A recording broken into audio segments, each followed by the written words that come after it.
My question will probably be answered in the session. Well, let's hope your question is answered in this session. Hello, everybody. Welcome to Mage at Nerd Night.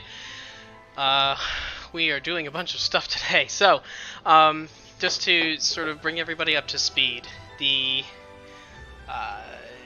more or less last session, the party has been venturing their way up into the Barrier Peaks in search of an individual by the name of Kwalish, who supposedly has the knowledge, or at least expertise, necessary to help them figure out how to defuse a device that the group found a long time ago. They found the blueprints of this device, and pretty much everyone they've shown it to has been very nervous about it. Along the way, they encountered a zombified Medusa by the name of Gloin Nahir. Killed her relatively quickly, but in the process blew out the wall. Sounds fine, except the entire city where they are, Dow and Gloin, is covered in a city-sized ooze. So in blowing up the wall, they exposed an opening for which the ooze could seep in. They used a little bit of magical manipulation to sort of hold it back for a time, but then had to inevitably let it in. They then spent some time exploring a passageway that had also been blown open, that had not previously been explored. They went down into an underground passage, made their way through, met a very interesting creature that didn't seem to take much notice of them. It just kind of took a little piece off of their teleportation field device and moved on. And they, with very clever usage of the teleportation field devices that had been offered to them, had been offered use of them by a creature that they had met quite some time ago, explored a little bit in relative safety from the more or less garage of the Clockwork Kraken, if you will. Found a small crystalline sphere being held aloft by a creature that had been apparently turned into glass. Upon their return to the garage of the Clockwork Kraken, they started going through all of their stuff that they'd found, taking a moment to breathe. And after having gone through your stuff, I've more or less laid out in our sort of off-time area a few things that they've identified, a few things they haven't. Where would you like to go from there?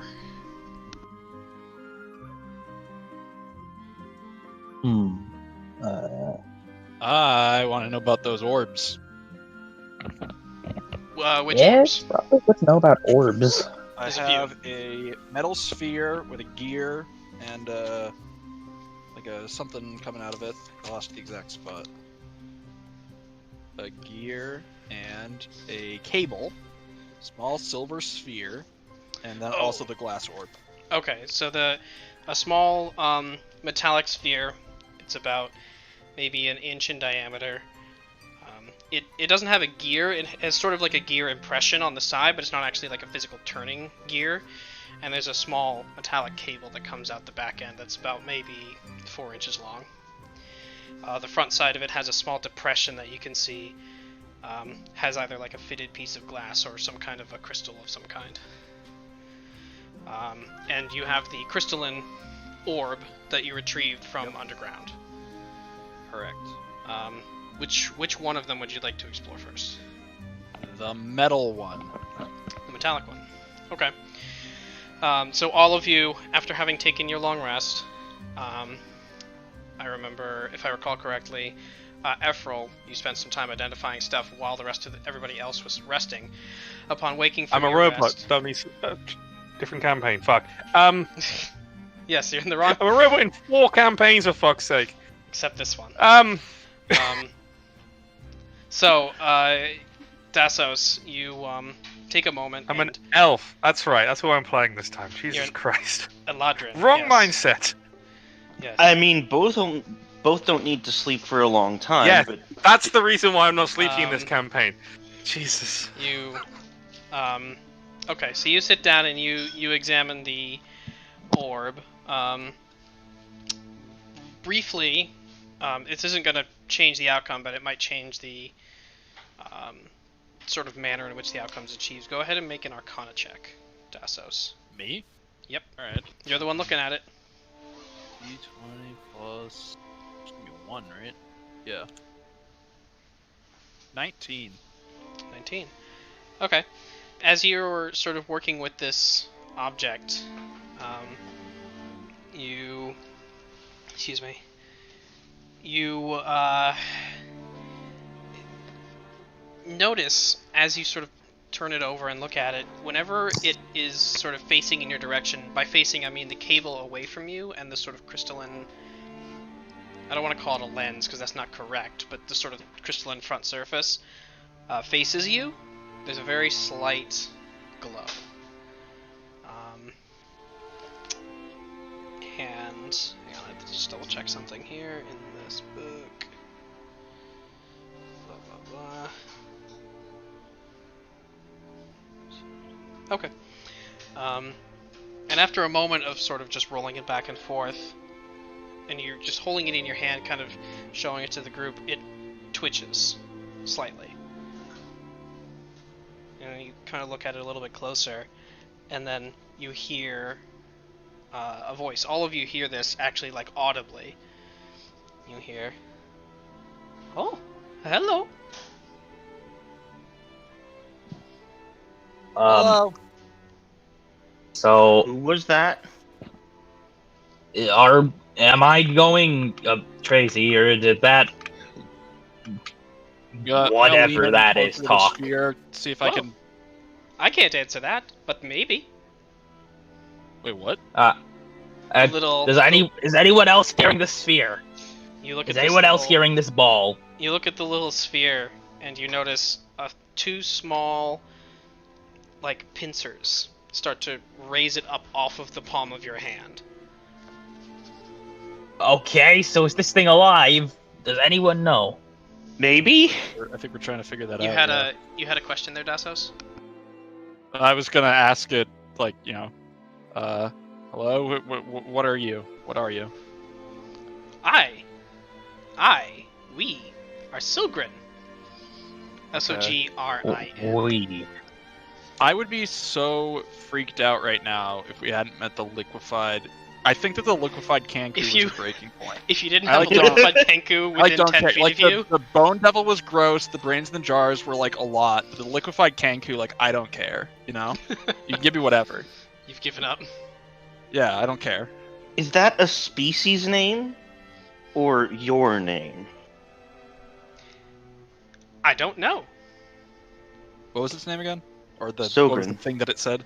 Sogrin. I put it in the gameplay channel. Oh, got it. You're a Can I- gameplay channel. I'm just gonna, like, look around the thing, just confused. What can you do, Sogrin? Sogrin, we can help you. And it kind of, like, starts looking around and rotating in your hand as a second pair of pincers sort of comes up from the top, and now you can see it's... You know, there's the two below that are sort of shifting back and forth, and two up above on the top of it. And it says, hang on, I just double check what it can actually do. Okay, we help you see. Okay. How do you do that? Well, we bond. Once bond, then you can see. See what? It sort of rotates in your direction. Everything. That's concerning. Yeah. Cool, actually. Are you by chance a servo? Or a... I No, don't that's know not the right word. what that means. Are you an ornithopter? Are you made by these Hmm. mad wizard science people? Do I recognize it from My time on Ravnica, or no, never seen it before. Is it from Mirrodin? This is one of those, like, I might make you roll, but realistically, no, you don't recognize this technology. This is not something from Ravnica. Yeah, because the description is fitting that of a servo really big, and I'm like, I'm just gonna check. You see the rear side of the orb, the little cable that comes off the back of it kind of twitch slightly, and it says, the process is quite painless. I don't trust this. I'm gonna do it. No, don't. I grab the do it. rogue. I grab the rogue. You attempt to grapple. Yeah, I'm Dásos, trying to keep the rogue fine, away. fine. I'll have a conversation. All right. As like you see tension start to rise slightly, the orb actually rises up off of your hand, and it starts to hover in place, about 10 feet up, a little bit higher than all of you, and just starts looking around. Hey, get back here. You go on my shoulder until we're done. You go on Can I take a hold of my? If you I'm insist, just gonna. And it kind of floats down and rests on your shoulder, on your left shoulder. I'm gonna hold on to my pipe. If the cable were longer, it would like wrap around the back of your neck, but it's not very long, so it comes out to like maybe the other side of your spine or so, and it just settles there. Cool. Yeah, See, I it's grab harmless. hold of It's my nice. I pike. like it. I do not trust this thing in Why the not? slightest. Why not? It's literally trying to put this thing into us, and do we have any reason to trust it? Wait. Gareth, your microphone's kind of going weird. Yes. I did catch that. That's probably why. What's up, That's Dásos? probably why, because the... Huh. I mean, heck, we didn't even trust Efferil that quickly when he started following us. Wait. So wait. How Yeah, did that you was fail? Of Is it note, saying it's gonna like embed itself into us? Almost certainly. I mean, Okay, I well, assume Grin. that's what that thing How- is for. how else do you see? Oh, with your okay, I eyes. see. I didn't think it was this serious. You Yeah, I'm not letting it... taking a moment, and normally this would, I'd ask for a medicine check or something, but it becomes obvious after a moment of looking at it. This is a magical mechanical eyeball. The rear end of the So stalk replace is my the eyeball. optic nerve. Yes. I see. Uh, I I'd guess like that to doesn't- get rid of this. Bother me. If there's anyone here who has experience in giving up parts of themselves for more power, it would be me. I am Go ahead. Sorry. happy to take one for the team, if that is what is required. I recommend not inserting all-seeing mechanical eyes let into me- your brain. I'm sorry. It just like sounds like a pirate thing. Hold that thought really quick, Efferil. Uh-oh. I have to message Oh, you no. something really quick. Can I hold no. this? Uh-oh. I'm just gonna like try holding this thing away from everyone by its by the It's weird. on my shoulder, and optic you're not touching it.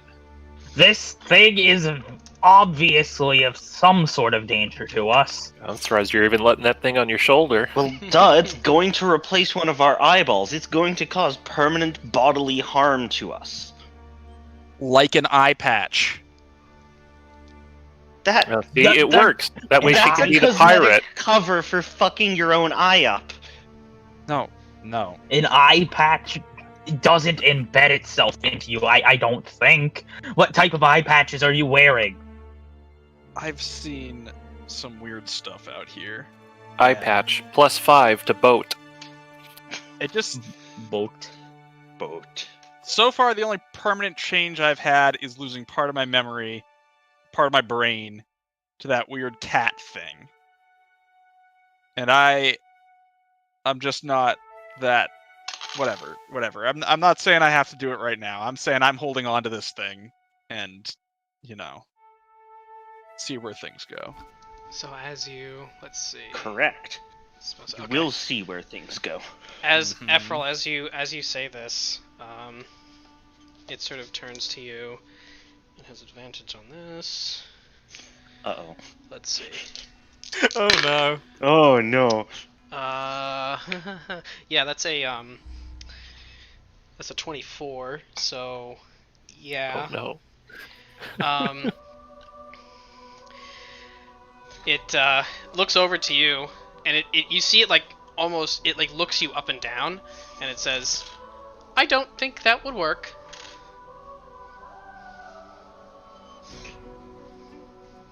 You see, I require flesh. Wait, what? What? Slow down. Wait, we should have trusted Efferil. You were right. You were right. You just weren't making the point that you thought you were making. I got Kledash? one question answered, but several more given to me. Oh my I believe we have something to talk about. I have no idea what you are talking about. I feel like you might be hiding a bit more than previously thought. Is this more than? Should we If talk anything, about this this? starts to explain why that spell she's been casting looks a lot like Efferil. Efferil is. Damn it! Damn it! It's Dásos, not Efferil. It's me. So, do we talk about this, or are we gonna keep talking about the eye thing? So, way, Sogren, what do you see? I'm What are you really looking at? bad. I'm really bad at descriptions, so hang on. I gotta like cover up the stat block, but this is what it looks like. Aww. Okay. Yeah, I'm not trusting that. Cool. Ooh. Yes, it looks cool as shit. Looks cool as shit. Sogren, what do you see when you look at Efferil? This guy right here. He kind of turns and looks over to Efferil. He says, "A machine of man." A machine of man. Efferil is a machine of man. I'm writing that down. Oddly specific. Is there any more, explain? Or is this as much as we get? I've never seen a creature like him before. Who built him? Alright, this sounds like we have some idea things to what talk about. You are talking about. I am an elf. I actually have to double check something. Nope, we're good. Okay. This feels like we might have something to talk about later, but for now I feel like we should deal with getting rid of the eye. We're not getting rid of the eye. The eye's not getting rid of. We're gonna deal with this thing. Yes, it's a friend. It's a friend. I get for now, but no one put it inside just zone. Yes, I'm not No, going if to it is insert a the friend, eye. it is. I'm not talking to you. I'm talking to Miss thinking it's an eye patch. Kind of it's a form of eye patch. It's probably friendly enough to keep it around as a pet. Okay, I go down to meet the thing eyes to eye and say, Okay. "Look, are you going to not? Are you? Tyorrgeth, we're dealing with way bigger stuff here. Yeah, look, I'm trying to make sure this thing isn't gonna try and gouge someone's eye out at night. All right? All right. I don't trust this thing. All right, I please- still yep. at least somewhat All right. trust Efferil. So, So now that that's taken care of, what is it that so sorry. I know Enten, I'm trying you have a to thing. essentially. Oh yeah. So Enten, you have a thing. I'll come back to you. Tyorrgeth, what is it that you actually say to it? I essentially ask, look, we can keep you around, but do you promise not to try and, do anything? I do many things. I don't know what you mean. You'll have to be more specific. Do you promise not to try and replace an eye? It doesn't respond. It Is this a sounds yes? like its job is to replace an eye. That is what it does. Very Yeah, astute. yes. Are you going you to do are it asking after we it- lose an eye, or are you going to do it just whenever? Well, we work best when we are bonded with another. It sounds like it won't do it We if receive you don't want it to. We receive companionship, and then we assist you. You see, We are very small and weak on our own. We would not survive on our own without help. I So pat it what on you're its head. saying is Throw it in the- you will not replace one of our eyes without explicit enthusiastic consent to do so. Correct? Can we sort out this goddamn? It doesn't respond. Well, I guess cross that bridge when we get here now. All back right, to the- robot man. Why are you a robot man? If it Yeah. helps, I can speak almost every language. Can you fluent. read everything? I am fluent in 6 million forms of communication. Robot? I mean, we already have someone who reads everything, but I they can seem to recognize not all be forms what of handwriting. What's But this? it's- What does this say then? Yep, that's handwriting. But now what are you? Why are you lying about what you are? Like, did you know you were a machine, or what's up? What's going on here? Oh, are you speaking to Efferil? Yeah, I've just Okay. swapped over to Efferil and I being thought you were like, all talking right, to now Eyeball look. still. No, I I've had changed. absolutely no idea who you're talking to. Yeah, no, I was swapping over. Like, we already have someone to. No, who reads it did stuff. not sound But like that. anyways, Anyway, I have no idea what's going on right now. all right. So, I still, at least, mostly trust them, and they seem to be about as clueless as us. Well, that explains. do you the want to talk speech to your- patterns. Gods or whatever about this? Patrons? I can, but I know who I am. Okay. Who All are right. what's your business here then? Didn't they originally come here to help some with this thing? This whole reason but we're it was all on very this. unclear, like guidance from the patrons kind of stuff. Patrons showed me that this party would be on the track of something they were. God, I forgot what I told you guys. How long ago was that? That was when that Probably was about half a right year after ago or Calder- more. God, I don't remember what yeah, happened this about morning. a year or so. It was right after Calder got off, like the session after. Yes, it was the session after. Because we had a TPK nearly. Yeah, Do you need me to like go a year back in my ago- notes?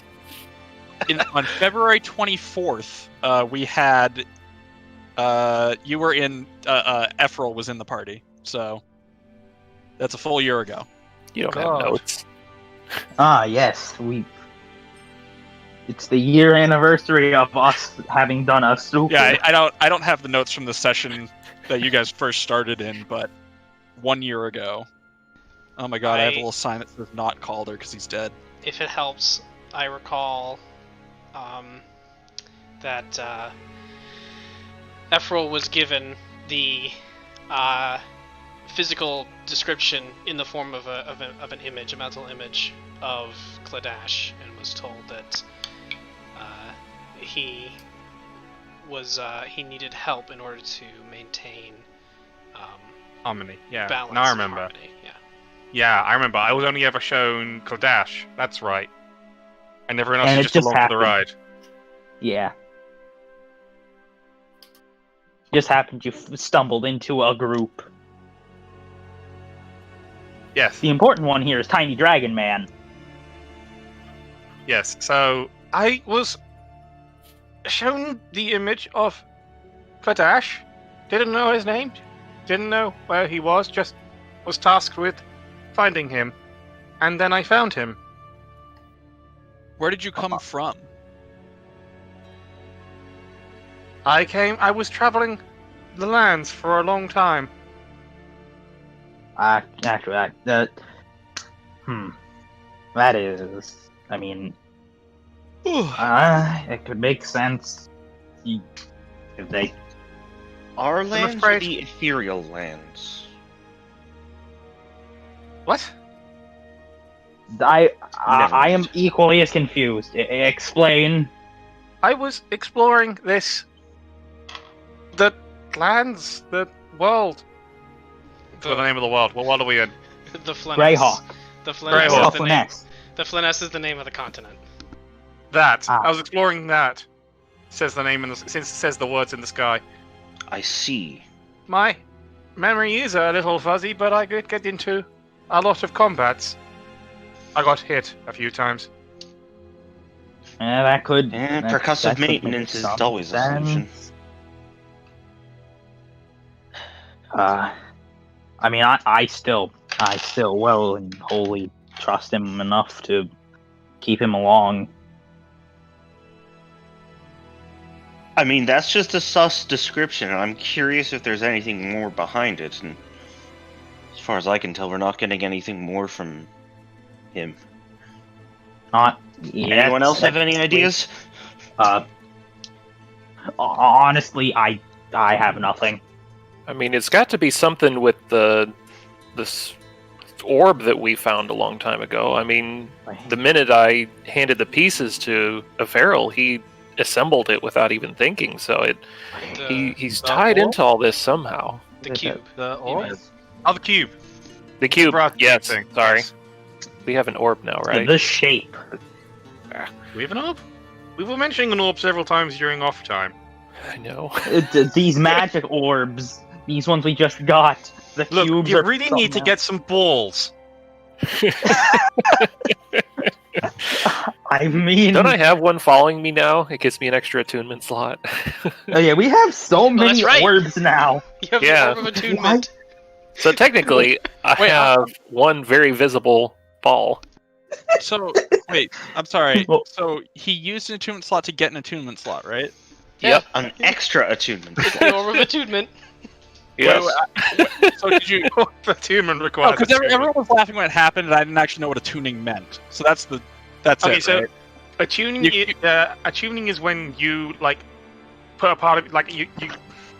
It's so basically you have 3 slots, right, for magic Yes. items. Okay, Yes. and so by using the orb of attunement in one of the slots, you now have 4 slots. So it's But it pointless. costs No. a Okay. slot. Okay, Gain an alright. extra slot. Got it. This sounds like You- a pretty pointless idea. So you have Yeah, I That's thought so it was great. like So you plus have- 2, and so yeah, but you okay. have 3 Alright, that's attunement fine. slots. You take up one Yep. with the orb, and it gives you one. So you have Yep. 4 in total, but one's taken up. So you have 3 Well, attunement slots. yeah, but so he does have But it's a 4 magic attunement slots floaty now. friend It's a boy. friend! So he's more magical than all of us. Well, Yeah, no, 'cause by it- definition, it doesn't. yeah. Yeah. I mean, he's So more. you're more I mean, magical than- everyone here is more magical than me because I hit things. Well, Okay, you have all flex, no dex. Look, I have plenty dexterity. If You- I check my sheet, You can also strike with Divine Fury. So yeah, I guess the gods did kind of just be like, we need someone to hit things. We need The a slab of angry meat to orc. hit. We need a slab of meat to hit things for us. That angry man over there. You hit things for the gods now. Man, literally too angry to die. I mean, honestly confusing, but at this point, I don't know if anyone ever wants to or will question the magic punch. Alright, I want to ask Keswick what he sees when he looks at Enten. We What about already me? did. Enten? Oh, Keswick. Keswick. I mean, you sort of expressed this Keswick has over that eye in the sky thing. to Keswick, and she, the crystalline lens at the top of the sort of semi-pyramidal structure, semi-conical structure, rotates over, and you notice for the first time, well, not for the first time, but you notice when this eye lens type thing shifts over, it really mostly follows sound, more so than appearing to look around. And it sort of goes over and passes over all of you, and then sort of goes past Efferil and then goes back. And she says, heavy person. Heavy? Yep. Efferil, how much? Efferil, come over here. Okay. Efferil, I'm gonna bear hug you to try to pick you up, alright? Don't be weird about I this. don't think. I feel like you probably aren't the best one to test heavy. Alright, come over here then, Tyorrgeth. Alright. As I walk over, just ready to start picking people up again. You're just picking people up. This is the next time that I've done this, I think. Time to pick up Efferil, I guess. Or who are we picking up? Who was called heavy? Efferil. Efferil. Alright, well, looks like I'm testing this. Just be careful, he's quite dense. Supposedly. We'll see how dense. I guess I pick up Efferil, or try to. Okay, what is your carrying capacity? God, what? That would be my strength times something. I forget what it is. 15, I think. I think it's. I forget what it is off the top of my head. To the Google. It's a bunch. Yeah. Okay. Carrying. Who is? 15 times strength. Oh yeah, 15 times strength. All right. Let me check then. That's 300. Nope. Nope. 270. I can carry 270. 270. Yep. Make a strength check. All right. And Efferil, do you allow this? I Yeah, am. are you cool with me doing this? I don't know what is going on right now. Sure. Oh, Oh, that. He's thoroughly confused by all this. 20. Has no idea what on earth anyone is talking Okay. about. You put your arms around Efferil and you go to lift him, and you strain and you strain and you get Efferil up about an inch, and then you have to put it back down. rules note, you can push, drag, or lift a weight in pounds up to twice your carrying capacity. So the ceiling is 580, but it's uncomfortable as fuck.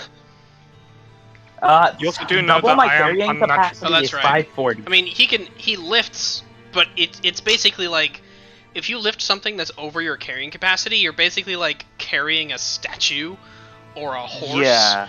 You know, like it's not. It takes a. You know, both statues and horses are variable in size. You're You right. also have to remember that my character's unusually strong for a warlock. I have like 14 strength, dexterity, and constitution because I don't that know is why. Yeah, but you seem unusual. incredibly dense.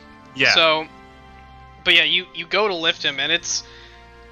Dude looks like, I don't know. Most elves and other, fake-kin individuals you've met, they look like you could break them in half.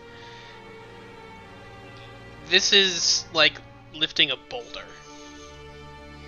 Well, He's quite definitely heavy. Definitely heavy. We've now proven that. God bless that poor horse's back. Are you saying I've put on weight? I've done No, a you're- lot of physical exercise this campaign. No, This campaign. Well, This- physical exercise will build muscle mass. yeah, yeah, it could be muscle, but yeah, you are not as light as I expected. You are definitely not as light as I expect for an elf.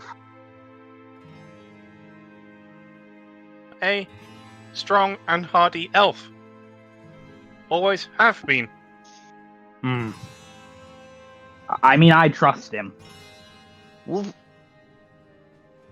just ignore the weird eyes description. It may be trying to cause strife in the party to get one of us to insert it. But that's Yeah, a problem for future us. I still don't trust the eye. I trust Efferil much more than I trust this eye. Don't worry about it. He taps Efferil on the back. This man's just been eating his Wheaties. What? What are Yes. those? Fantasy Wheaties, the breakfast, the breakfast of paladins. You just start. Everyone's nose starts bleeding. what are They those? did back in the village. Wow, okay, your microphone just went weird. Also, I don't know if we're going for why. breakfast cereals, Celestios! The breakfast of warlocks. What's up, Dásos? Trying to remember something village. In the village that I'm from, there was some kind of test that we could do. I think it's we take Efferil, we throw him in a lake, and this ooze will probably work. And if he floats, then he's a witch, and if he sinks, then he's not, and he dies, but it's fine because that means I don't think we're looking for a witch. Who are you that is so wise in the ways of science? The lesser, the lesser known half-elven village of Salem. Yeah. I don't think we're looking for witches. I mean, they have. I'm pretty sure, like everyone else in the party has some form of magic. Except Dásos. Everyone but Dásos. Yeah, I mean, you're like the only person who hasn't done any weird magic throwing beams of light or fire or what? What else do you guys fling about? You're like the only person here who I haven't seen do some weird magic, okay? Everyone else has thrown fire, made a demon or something. I don't know what you made, Efferil. Is my silver tongue and my quick hands. I disagree. The words that come out of Dásos' mouth have been Bada bing, bada boom. quite magical. There it is. And how they make you question them, or He made us a lot of friends. yeah, somehow. I'd be surprised. I feel like we've probably scared more people because of her. All right. If I'm being honest, Efferil, anyways. I trust that you don't know what's going on, but I'm gonna like whisper to Sogrin, who's still on my shoulder. I'm gonna kind of get Sogrin to look at him. I'm gonna say, "I've got my eye on you." Oh my! Who are you? Okay. And all of you hear this sort of like high-pitched as Sogrin kind of like rolls over on Dásos' shoulder. Very good. Please say we don't have to hear more of that laugh. That is ear grating. I'll just have to not. Would you prefer not to hear me anymore? At least not laughing. Your voice is fine. Just the laugh we can. Can I ask one more question? Go ahead. I want to hear your question now. The I thing, I've forgotten the name Oh, of. you're addressing Yeah, Sogrin. Okay. Yes, apologies, I didn't make that clear. Sogrin. How do you hear? You are an eyeball thing. Microphone. Well, What I is am a not- microphone? I am not just a machine. I am a small, biological, mechanical creature. I have auditory channels. I don't know what that means, and does anyone in this group know? I have a reasonable guess. I just noticed one of my gemstone dice is chipped. No! Oh, not the expensive okay. roly boy. That's okay. It's the labradorite. Labradorite has been really mean to me lately, so it's fine. Oh, Um, it's the dice that you don't care. anybody who wants to remember what the phrase auditory channels means, go ahead and make a medicine check. Yeah, and I know my character probably believe wouldn't I'm doing understand what that is. I could I have have used the word -1 in obstacles, medicine. but I won't. You. Get it? You do medicine. Wait, I used my inspiration. You're using Why are you using your okay. inspiration on this? A 7. You don't know, Oh I guess. no! Oh no! The word auditory kind of brings up the image of the idea of sound, you guess. So Kledash gets a 15. Kledash, you recognize auditory channels, canals, ossicles, etc. are the name for the, tube that connects your ears to your brain, basically. Enten thinks it's a nose. I rolled a 1. It's something. I'm not even going to roll. I am a doctor with no medical skill. Yeah, my character doesn't know because he's probably hit something there once. Well, you didn't get your medical license revoked for nothing. The procedure's painless, but that's no fun. Anyway, that's how I lost my medical license. Don't worry, lives grow back. No, they don't. But yeah, my character just looks at it like, I don't know what that is, but I'm gonna assume I've hit something there before. Alrighty. Probably would guess I hit things in places. Alrighty, so what are we doing? Well, I think we need to take a look at the orb, the glass orb now, right? Yes. Yeah, That's I'd the say only it's medium about that's that going, time. right? Yes, that Okay. seems to be our way forward. So you who is Well, that examining and build the machine, right? the bauble? Yeah. I can look at it with +7 Arcana. Can I Sogren will help? say- We know it's magical in nature. You ask Sogren for help looking Yeah, at can Sogren help? Do you guys still distrust it enough to not let it help look at the orb? Because Any information is good information. Alright. Yeah. Sogren, can you take a look at this? Certainly. He kind of takes a moment and looks at it. He doesn't have proficiency in this, but it appears to be made of some sort of crystal.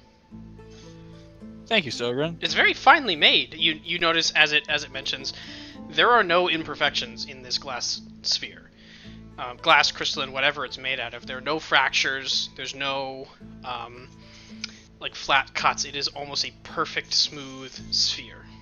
And if it weren't for the weight, you would have thought that it's almost hollow.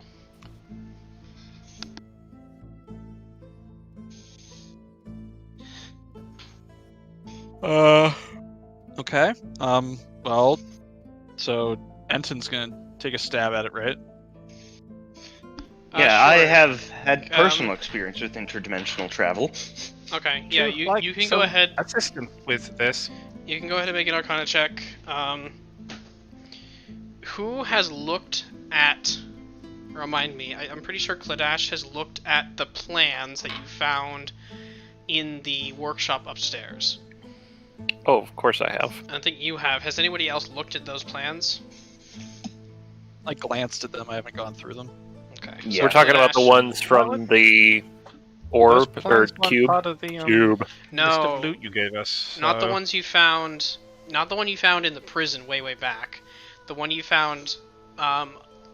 Actually, no, it's not upstairs. It's down the hallway from here, basically, in the room that is now a crater with ooze in it. You didn't put that into the loot pile, so otherwise I was- would have probably looked at Well, that. it wasn't. Yes, it wasn't I- really part of your I loot. It's shoveled- something you found before. So, upstairs, right, was that little attic with all the pieces of the apparatus. Downstairs, there was a table. The table had a Mizium apparatus on it, and a slew of blueprints and stuff. And I remember somebody picked up all those blueprints and plans and stuff. Yeah, we just shoveled it through the hole at one point. No, this was before. This was before the ooze was a problem. This was before you even encountered the Medusa. Oh. Okay. I would assume it would be Kledash. I mean, obviously, I don't know because I wasn't there last session. It might honestly it might have been Enten, because Enten was saying that he was going through the stuff. I mean, I was going through the stuff, but well- if I remember correct, I was far more interested in the Mizium apparatus. Yeah, I mean, you can Because- go ahead and make an Arcana check with advantage. Okay. 2 die 20 plus 7. Oh boy. Haha, I rolled a 7 and a 16. Which one are you gonna take? What's 16 plus 7? I'm a math major. 23. Okay. You take a moment and you examine this, and there's no real features on it for you to recognize as any specific object, but you do recall having while you were digging through the sort of blueprints and plans and stuff next to the Mizium apparatus, a few of the pages had more or less blueprints of the Kwalish, the apparatus of Kwalish, right? By the way, the pieces of the apparatus of Kwalish are currently in the bag of holding. And the bag of holding is basically full at this point because of how large they are. But you do recall that the apparatus of Kwalish is a machine that is specifically designed to interface with these little spheres. There's a small little claw on the front of it that can interact with these spheres in some way. And you do know you've seen them around through the ooze, and around in some of the buildings and such of the people that have been made of glass that aren't in the ooze. They're called ooze folk. They're called ooze folk. I'm tired of describing them as people made of glass, so. They're ooze folk as in they are people from the ooze city, or they are people made of ooze that have been crystallized? They live in the ooze. More like the booze. I mean, they don't move, as far as you can tell. They're not even alive, as far as you can tell. But they're called ooze folk, and I'm tired of using a long descriptor, so I'm just going to keep calling them that. The glass guys. Glass guys. I like that. So glass people equal ooze folk now. Oh, news. It's the ooze. Alright, well, I mean, I don't know where we're supposed to go from here, to be honest. I mean, we have a sphere. We know we're supposed to get in the sphere using an apparatus somehow. We just need the apparatus. Yeah. Isn't that what we found the blueprints of, and we have a bunch of parts of it? More or less, yeah. That's what you found. You found the blueprints for it on the same table as the museum apparatus, and you found the actual parts of it in the attic upstairs. So we can build one. I suppose that's what we do next. Yes. I'm using a different voice because I've already forgotten what Efferil sounds like. Very good, Mr. Robot Man.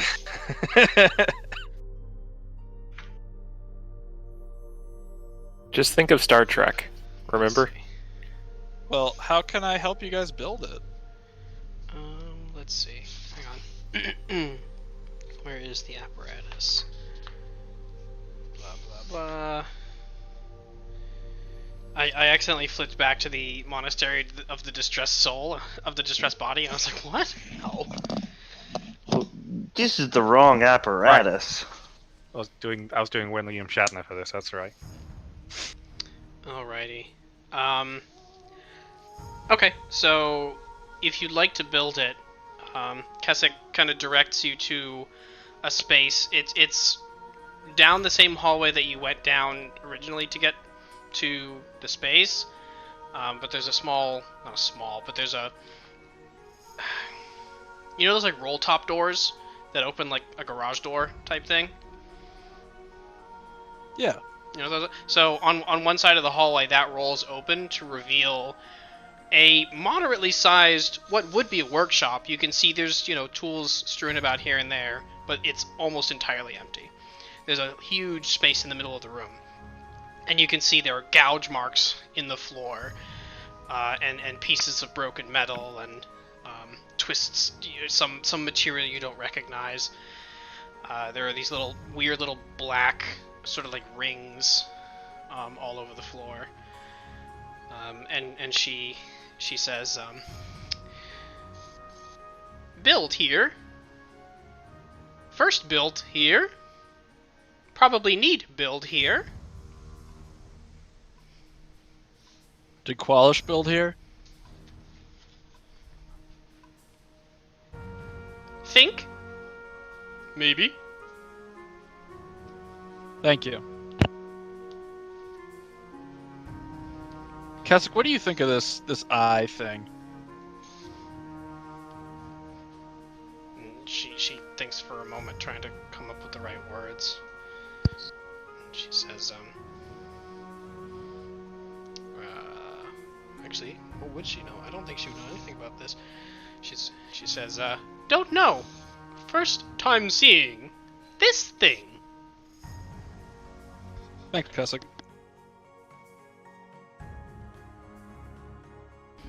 Alright, well, do we need to get the parts in here? We need to get everything lined up, everything together? Okay. So, I mean, I figure Enten, you're gonna be in charge of the building, right? and you do notice on the Sure. opposite on the opposite side of the room, there's another metallic roll top door that is currently shut, and you can see all around it is this sort of almost like bulging seal material that's keeping it shut. You gather Can I this is investigate probably... Okay, go ahead and make an investigation check on it. It's probably To see fine. if you learn more than what I would just get about to tell you. I mean, if you want to just you this gather this is a door to the outside, and the Okay. the sealant there is keeping it so that the ooze doesn't come in. Okay. Does it seem stable? Make an investigation check. All right, here we go. I'll give you my best investigation. 18. 18. Looking at this material, it's not a material you recognize. You've never seen this type of like sealant before. You notice when you touch it, it's very slightly spongy, and it has like a, how do I describe this? It's a hard sort of surface and then sort of a spongy material filling on the inside, and you notice the surface is like cracked, sort of like it's very clearly an old material. It's been here a very long time. Nothing is seeping through, and with your limited experience with this material, it's probably fine. You know, like you look at it and you touch it and you don't feel like it's gonna burst. So that's about what you can gather with your limited experience with this material. Seems good, everybody. Alrighty. So, who's gonna assist in the building of this apparatus? who would be the best? If anyone would opt, I'll say.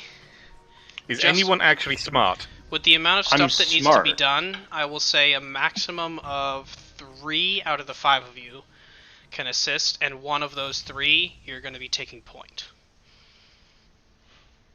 So, Kledash will help, but not take point. okay. I mean, I can help with this, carrying things over. I feel like I would probably be taking point as You're I've understood complex mechanical things before. Okay. This is your You have area the of highest buildings expertise. by a It's not lot. my area of expertise, but I have Your area of non-zero expertise. experience with it. All right. So Enten, you're helping primarily organization, but you're also sort of dipping into your experience in the past working with these types of devices. Maybe not this Yes. one, but other things similar. Tyorrgeth, you're assisting It's a machine. How hard can it be? by performing manual labor and so on. Yeah, And- I'm getting things together the way I'm being told to. Yep, and Kledash, what were you doing? Or how are you helping? I am, I don't know, just helping figure out where things go, I guess. Okay, sort of being the in-between. Yeah. Okay. So, in this order, Tyorrgeth, if you could make a strength check, please. Alright, strength. 21. 21. Kledash, if you could make... This is going to sound weird, but bear with me here. Yeah. Kledash, if you could make a sleight of hand check, please. Which, by the way, anybody paying attention, is the official rule for what you're supposed to do for tying knots and other dexterous tasks. So, just saying. What about use knot? 6. Use rope, rather. I'm now picturing us all building this thing by tying together twine and holding it That's a together good with spitting 6. prayers. What's a 6 solid 6? 6 in total? Okay, oh boy. Alrighty, Enten. Go ahead and make an Yes. Arcana check. Arcana. That is a 21. Okay. So, yeah, that's a success. It takes you... So, 2 successes, 1 failure. The DC was modified slightly by the failure and Wait, the who success. failed? Who failed? Obviously, I did. No, With a 6? Tyorrgeth failed his... No, it was Kledash. But it's fine because it was balanced out by Tyorrgeth, so the DC ended up being exactly what it would have been already. Okay, so it takes a good amount of time. It takes about maybe 2 hours or so of just straight working on this thing. Kledash, A couple of times you accidentally bump into Tyorrgeth and he like drops something on your foot and you're like, but you do manage to get this thing together, and by the end of it, this thing is, it's about 10 feet long. Sorry, it's about 15 feet long by 10 feet wide, sort of barrel structured. You see each of it, out of either side, are 3 what look to be pincer type or arachnid type legs. The front side of it has 2 like portholes, like periscopes almost. And there's this, in the center of the front end, there's this sort of retractable claw that can extend, grasp, and then retract. The back side has a what's the word I'm looking for? The types of doors with the handle that you rotate to unlock it, that you would see on something like an airlock type. It's not an airlock. It's not a double doored type structure, but it is that sort of like submarine-esque doorway. I forget what they're called. On the back side of it, and coming out the back of it on the sort of top end, there's a small, what appears to be almost an exhaust pipe of some kind that feeds into a small little mechanical box it's about maybe 2 feet by 2 feet by 2 feet, that just sort of sits in the back. Everything connects to this box, and you can see on the inside there are a series of levers and other control panels and so on.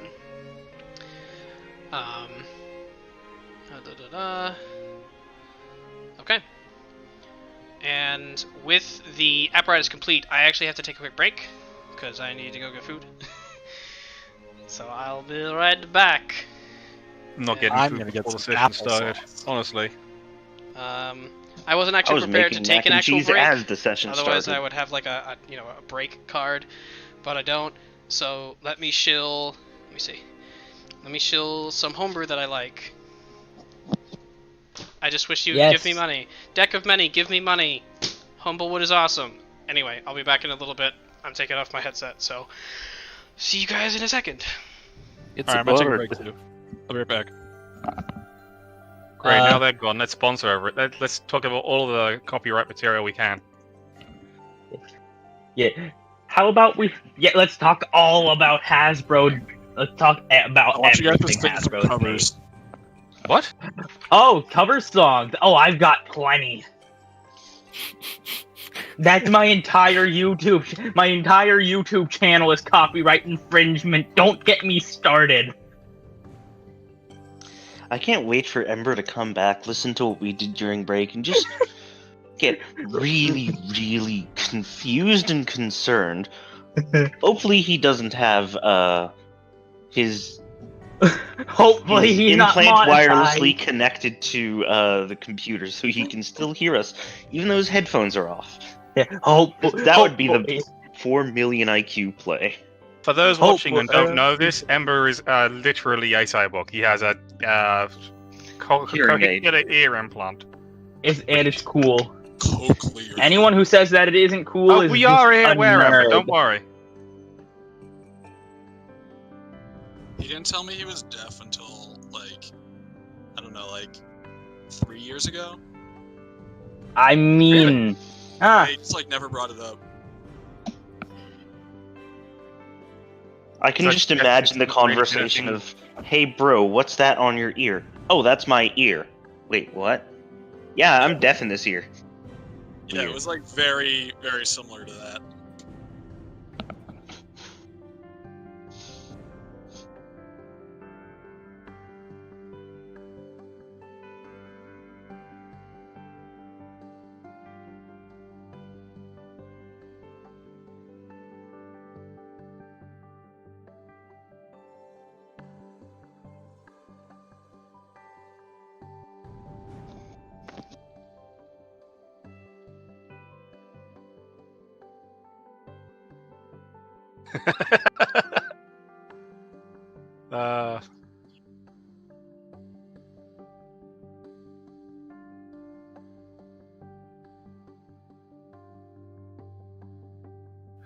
Is that what's going on now? Are we just going to meme in the background?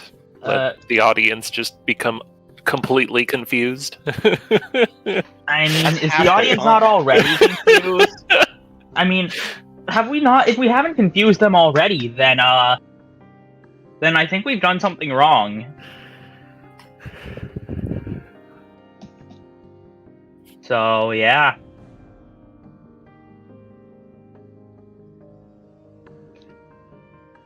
I feel like they need to be confused to make this fun. How do you read your D100s? Well, I read them highest number first, and then just make up the rest of the numbers as I go along. Honestly, I don't usually use them. I'm not in many systems or anything that use them. I use percentile dice. You know, just 2d10. Yeah, I just use like 2d10 equivalent. Yeah, but I D100 is technically more random. I don't. Yeah, the golf ball is by definition more random. Probably. Yeah, but the fact is, I don't have one. Yeah, I have a D1 something. The 2d10s is functionally, it is more practical because it means you get 2d10s and they also work as a D100. Yeah, you also get to roll your dice without it taking half a minute. Yeah, where's my camera? The golf ball does not stop. Yeah, it's because it's too round. Why don't you just roll 10 d10s and add them all up? Because that's not the same. That is really not the same. Because that would yeah. That's even more wrong. Let me grab the I have whatever this. I have just whatever this thing is. It's a D1 something. This fat thing. I'm gonna guess you have a D120 or a D160 because those are the other. It could be like a D. Ones. I think it might be a D120 What's the or highest D160. number on it? I can't. I think it's 120. So yeah, I have like a D120 here. I can see a 115 on there, so I'd assume it's at least 120. Correct. That is a D120. That is an icosahedron. Wait, no, hold up. That is a dodecahedron with its faces replaced with the top ends of a D20 if it were styled like a D10. So that is a D120.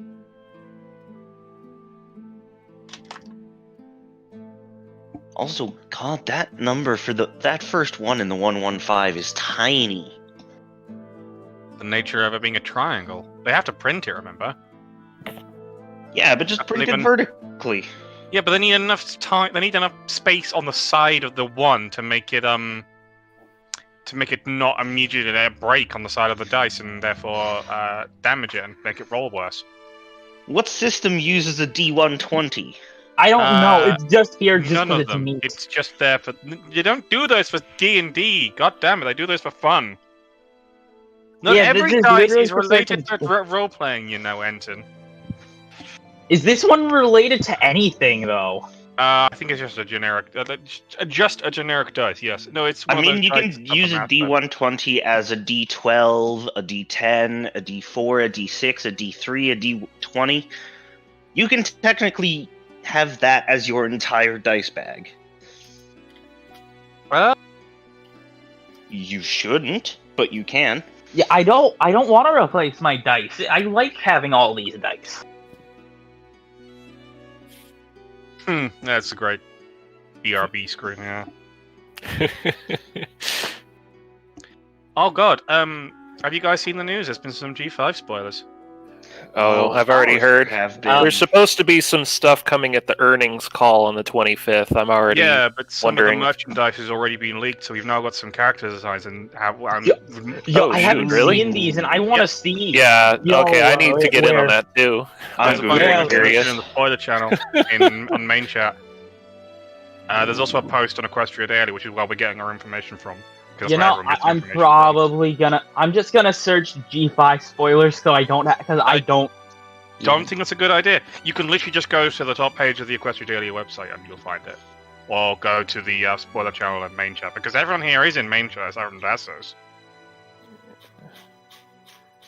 Yeah, I'm in there. Where is this? It's in the pinned second pin. But for what chat? The G5 spoiler chat. Oh wait, that's official. I saw that, and that did not look like it would be official. Neat. It's supposedly official, at least. It looks like merchandise has been leaked. Yeah, it's been leaked alongside 2 other bits of official merch. Where's the leak? We think it's canon, at least. It's reasonable to assume, but it gives me the idea of Wish My Little Pony. Just ordering My Little Pony off of janky... Oh, there they are. AliExpress My Little Pony. I mean, honestly, what I thought when I saw that was... I needed less time than I thought I did. So. Welcome back to Pony Talk. This is what we're turning your D&D into. We're turning it into a My Little Pony podcast. Welcome to the show. I tried to start the flame war over how to read the Demon Hunt. It's almost as if there's a literal My Little Pony character in the thumbnail of this video. It's almost as if we're trying to make that theming. It's almost as if I'm trying to stick to a theme. Oh wow, it's almost like somebody literally sold their soul to Celestia and Luna, but legally distinct. Don't worry, Hasbro, don't sue us! And the Princess of the Sun. Please don't sue me, Hasbro. Solar siblings, not... Solaris and Serene. That works, that works. The twin sisters, that's what they're called. I know where that's from, and I'm very disappointed in you. I don't. Should I be scared?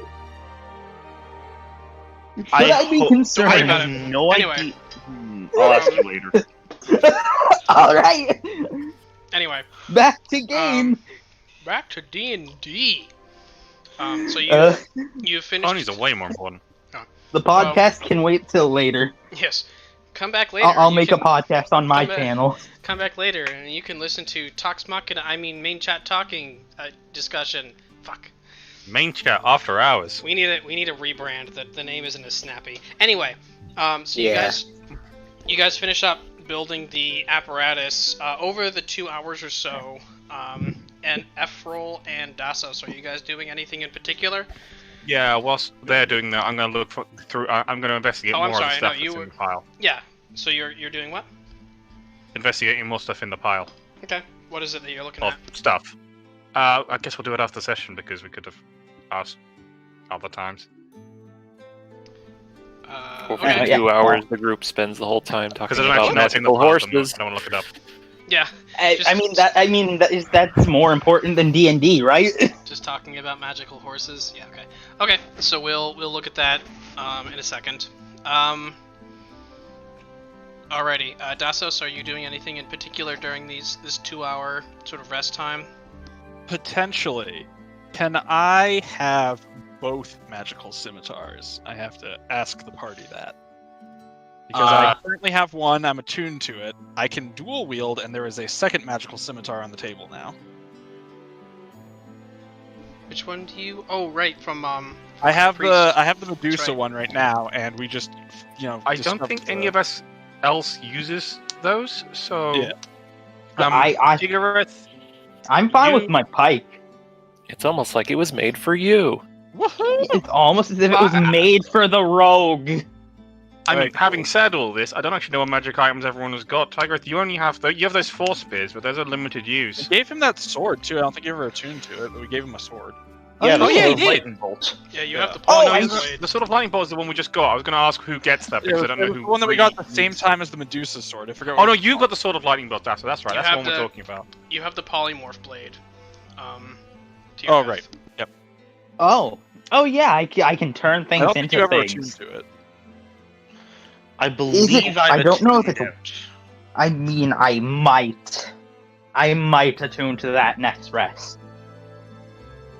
But I'll use it once I'm out of my batteries. All right, Force Pike is cool. There's.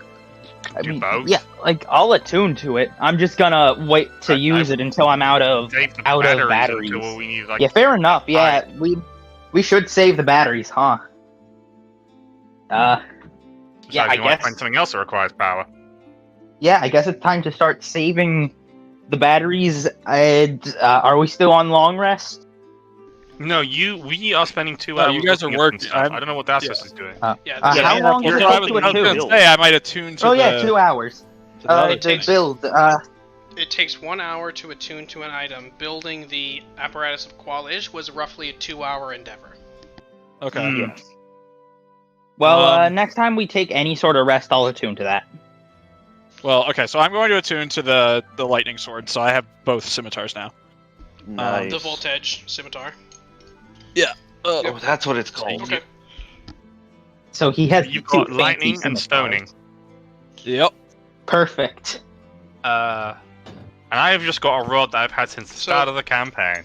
So basically, Grenade hammer. You can recreate that scene at the end of Pokemon the first movie, where Ash is turned to stone, and Pikachu tries to shotgun back to life. Yeah, that's Yep.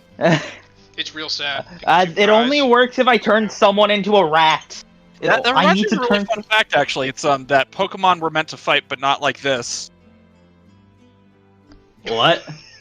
That's not even how the line goes. Okay, let me run that one by you again. So Pokemon were meant to fight, but not like this. Are you going to explain to them the backstory behind that specific misuse of the phrase?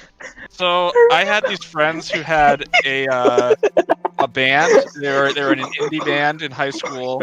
Oh no! It was called God. Expecto, and it was a Oh, no. Potter rock band. So they did like Harry Potter songs. Or no, wait, they weren't. They were not. Sorry, I'm sorry. I'm actually misremembering this. They did not have any Harry Potter songs. They did other fun songs. They were named Expecto. But so they had a song called "Pokemon Weren't Meant to Fight." And it was a banger. It was a really good song. It was a lot of fun. And I went to one of their shows and we had a great time. And they sang the song and everything. I was like, guys, that was awesome. That's not what they say in the movie. And they were like, what? And I was like, yeah, you can watch it again. I watched it a million times when I was a kid. They say Pokemon were meant to fight, but not like this. And they were like, well, that doesn't make any goddamn sense. Like, what do you mean they were meant to fight? And yeah, it was like, yeah, it didn't make any sense. The time that you made None a of it makes band sense. angry. Yeah. I'm listening to this now. You've done this to me. Yeah, this is Oh yeah, you can find. They're on YouTube. They're a lot of fun. I guess this isn't for you. Alright, I guess. So, I guess it's back to Oh my god, wait, that's podcasting. me. That's me in that video. That's a static image. No, I'm on YouTube. Oh, did somebody post it? Okay, yeah. Yeah, No. Enten posted just the song. Anyway, Oh, okay. anyway, Sorry, there's a video of them playing it live and I'm in it. as we were talking, Back So- to D&D. so Dásos, Are we going to enter the Pokeball? What does D&D have to do with Pokemon? So Dásos, you've attuned to the Voltage Scimitar. I Yep. believe. How many items is that you're attuned to now? I think that's 2. 2. Just Oh, that's 2 right, because you don't swords. have the headband of intellect. That's right. I Correct. keep thinking you do, but you never have. So I don't know. Anyway. Oh, anyway. Enten has it, right? Yeah, the I'm intelligence gonna caster. have an eyeball Um. at some point. So of note, just mechanically speaking, Sogren does not require attunement Hell yes, that's perfect. That's great for me. because it is not an item. It is a creature. It is What? an Oh, upgrade. the eye, yeah. My eyeball. How long does that take? The process of bonding. Let me see. Yeah. Probably not gonna let me anyway, but It- I it I mean, if you want to do this while they're distracted with the Mizium device, I'll happily take you out the room and help the operation go through. No, this isn't a Mizium device. It takes what would essentially be the length of a long rest.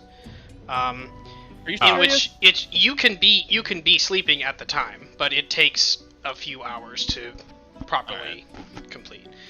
I was But, super down with me and Efferil so. sneaking off and Efferil helping me get the eyeball in. Dásos just wakes up with permanent pink eye. The process can be expedited, but it is actually painful if you expedite the process. Well, I don't want pain. If it I is want not to have a good time. expedited, you can do it while you're asleep, and it takes about 4 hours. Sick. Oh. Yeah, in all seriousness, in character, Efferil's totally down with someone taking this device, because, Warlocks tend to be down with that sort of thing. Awesome. Hell yeah, sacrifice part of yourself for more power. Do it. It's not even about Coward. the power. It's just sick. Yeah. Alright. Alright. Efferil So, would have already done it if I hadn't said no. So you've attuned, you've examined items. Yeah, as far as the extra hour, I mean, just helping Efferil go through stuff. I don't have anything in particular Okay. to... I mean, for the sake of it, you can take a short rest to identify items. It's not that difficult. Well, the scrolls might be a little bit more difficult, but actually, I'm kind of curious of what's inside the 2 copper bronze box things. there are there are 3 things that you don't know what they are that aren't spell scrolls. Spell scrolls will take a roll. The other things will not. Wait, what do we have left? You have 2 small brass boxes, one with a lock and one without, and a small wooden case roughly 12 inches long. I'm curious as what's in the brass box. Wait, what about my pipe? Pipe? What? This is going way back, but I found a pipe at one point. We never did anything with it. Was that special? A pipe? Yeah, this might be a deep cut. Hold on. Christ, do you have any idea how long ago you got that pipe? Yeah, You're it was bringing an it up now? elemental case. It was on January 4th, 2021. That's not that long ago. I've got an item on my character sheet that's just literally a tube of canister things. I can't remember what that is. All right. Well, yeah. Okay. So we did one. Hang on. Let me look up the item. It's somewhere in my notebooks, but I have 5 notebooks at this point, so. It's the source of mysterious ticking noise. I believe this was. You found it here, God damn it. right? Here in, if not here in Downgloin, then in the monastery, right? Yes, it was in the monastery. Okay, yeah, it was a finely carved pipe. You found it in a little case. So you can take the short rest to identify it. It is Sure. It is Galder's bubble pipe. Hell yes. This finely carved pipe blows odorless bubbles instead of smoke when used. The pipe has 3 charges, and it regains its all spent charges daily at dawn. While you hold the pipe, you can expend the charges to gain access to the following properties. The item does require attunement. You can cast Fog Cloud as an action with 1 charge. You can cast Misty Step as a bonus action with 2 charges. Or you can summon a Steam Mephit as an action using 3 charges.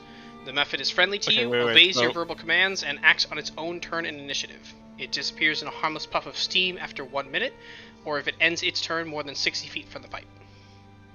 Okay, so Misty Step, 2 charges, summon the thing, 3 charges. What was the 1 charge thing? A Muppet? Fog Cloud. Fog Cloud. Mephit. Like a Muppet? No, Mephit. They're like minor elementals, basically. Okay. There.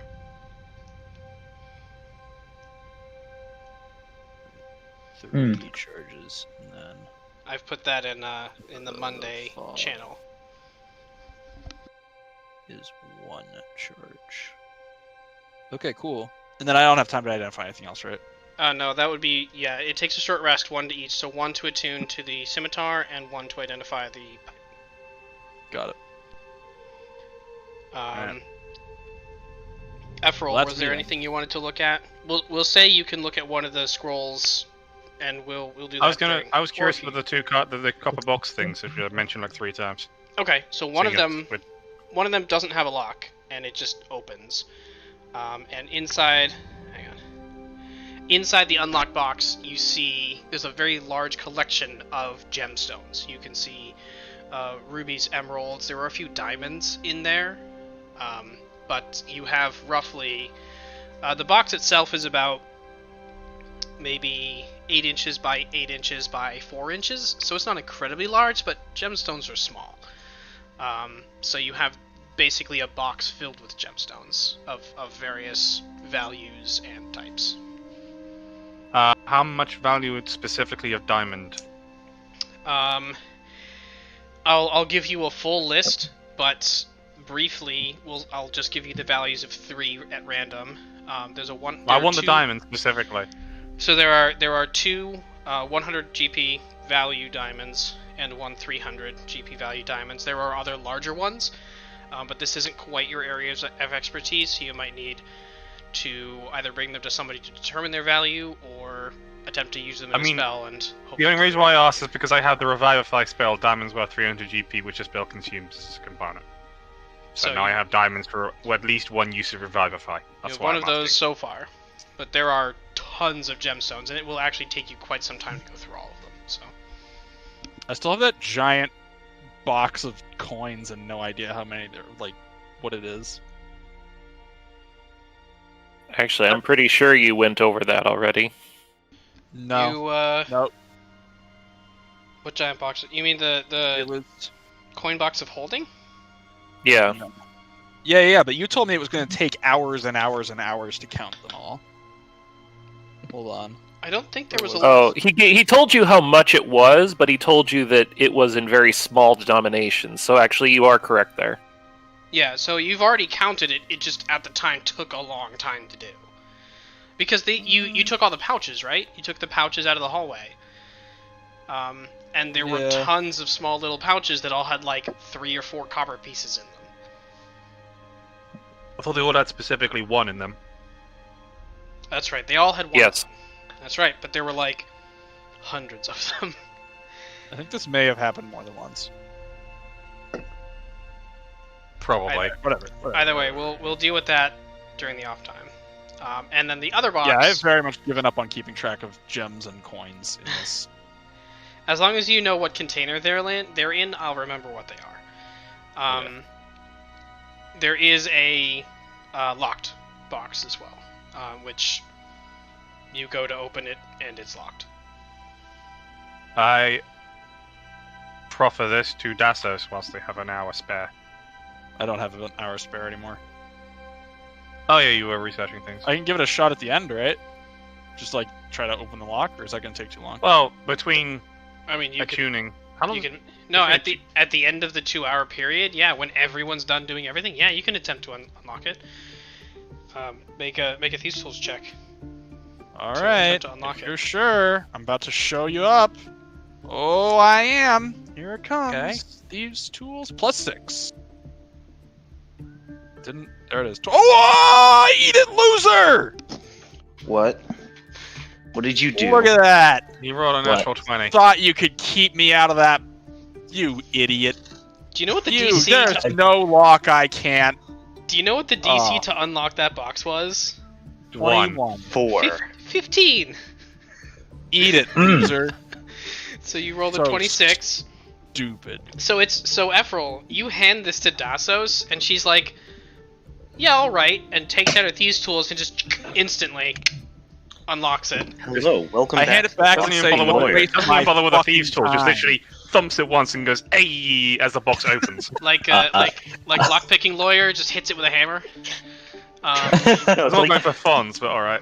Well, this lock is a nice little 5-pin lock with some serrated pins, but it has a security vulnerability, so So just you, put it in right at the end and... I need to play. I need So to play a rogue who's a lockpicking lawyer. I need to do that at some So point. Yo, I actually, that was my next that was one of my ideas for a character. DM is doing Anyway. thing. So the box is opened. You go and you open the box, and inside the or you unlock the box. I assume you open it. Inside you see 4 rings.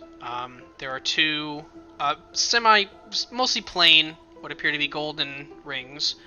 One ring that has sort of a silver band across the center of it, and one ring with a... It's made of like this sort of darkened, polished material. It looks almost like a... like it's made out of an onyx or a stone material. But those are 4 rings that you find inside this case, and the inside of the case is like padded with this nice sort of plush satin interior and stuff. So Okay. But we don't have time to, investigate if they're magic or anything, right? I mean, you can take time to do it, but at the moment, unless you have a way of identifying magic items quickly, no, you'd have to take another short rest to identify them. 4 rings. Okay, but they were all deceived, for a 5th ring was made.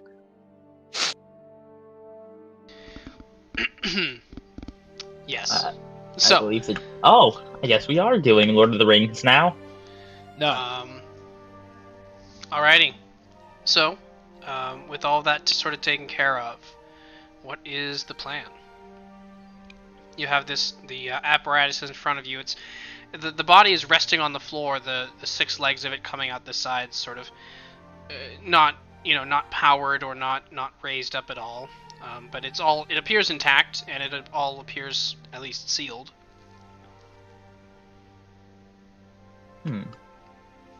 Okay, what do we do? Does anyone know what we're supposed to do with it? Well, Get it? judging by how this wants to work, we built this apparatus to accept this sphere, and this looks like...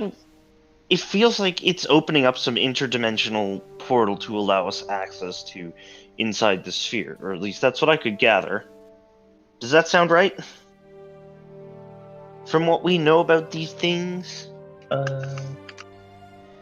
You've been told by Keswick that the lab is in one of the spheres. You haven't told the mechanism of how it works. In the plans, it says that the apparatus interfaces with them in some way, but it's very non-specific. Okay, is there a spot where we can put the sphere in? Yeah, so there's sort of like the claw at the front of the apparatus, that it's capable of reaching out and grasping objects, and that's the part of it that interfaces with the spheres. You know, the three of you that worked on this, you know there are a series of levers and controls on the inside of the apparatus that can be used to manipulate the various parts of the apparatus. I can't attest to the rope quality. Do the diagrams come with a labeling system for the levers? Or is it just, good luck, figure it out? It's... So... You gather looking at the plans, they weren't really designed for somebody else to read. They were designed for whoever made them to read to remind themselves of how things are put together. So it's pretty sparse on details. The one piece that was sort of already assembled, as I mentioned, is this sort of cubical box that's made of some sort of very strong, sturdy metallic material that has both the control levers on it, and it has little interfaces that the each of the legs and the arm sort of connects to in this on one side.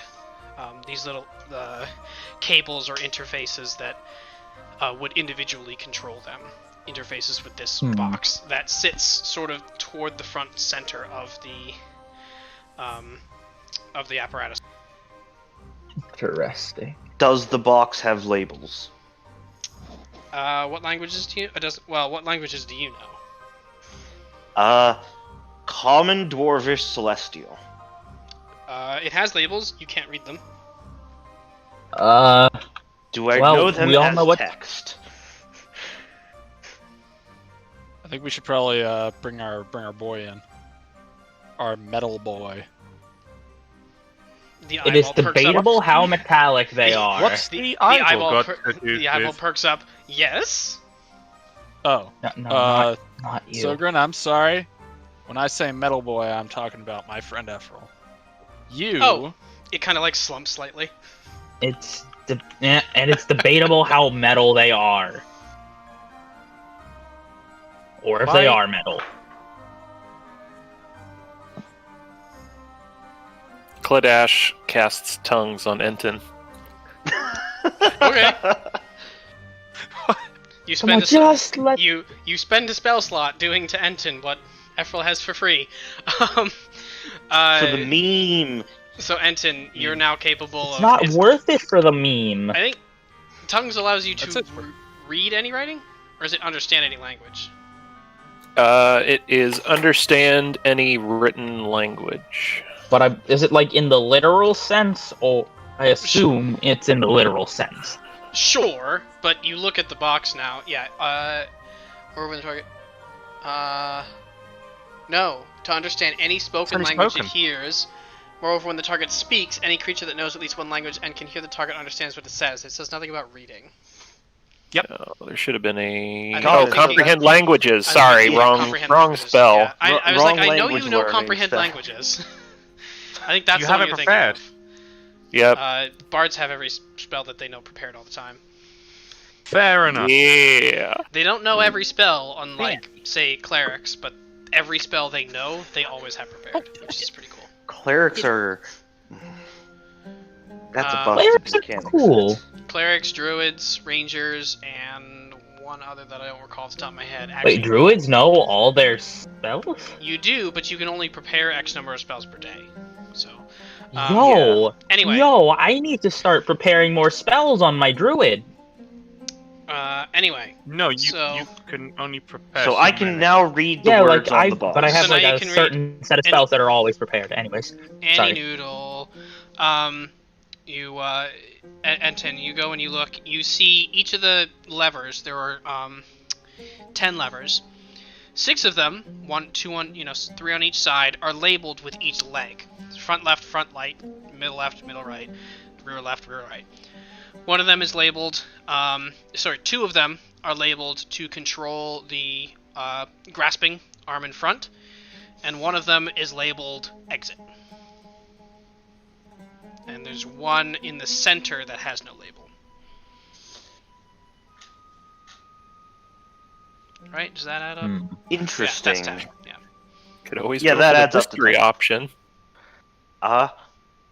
Because there's no sphere in there yet, I'm gonna see what pulling the middle lever does. The unlabeled one. The unlabeled one? Alright, you go and you touch the unlabeled one. As soon as it, moves just a hair, you feel the whole... So, you are inside of it, I assume, Kledash, because you cast Comprehend Languages, you're inside. Is anybody else inside the apparatus? Oh! You need to be inside the... It's in the front. It's in the front center on the inside. I mean, I'm still pulling it because science.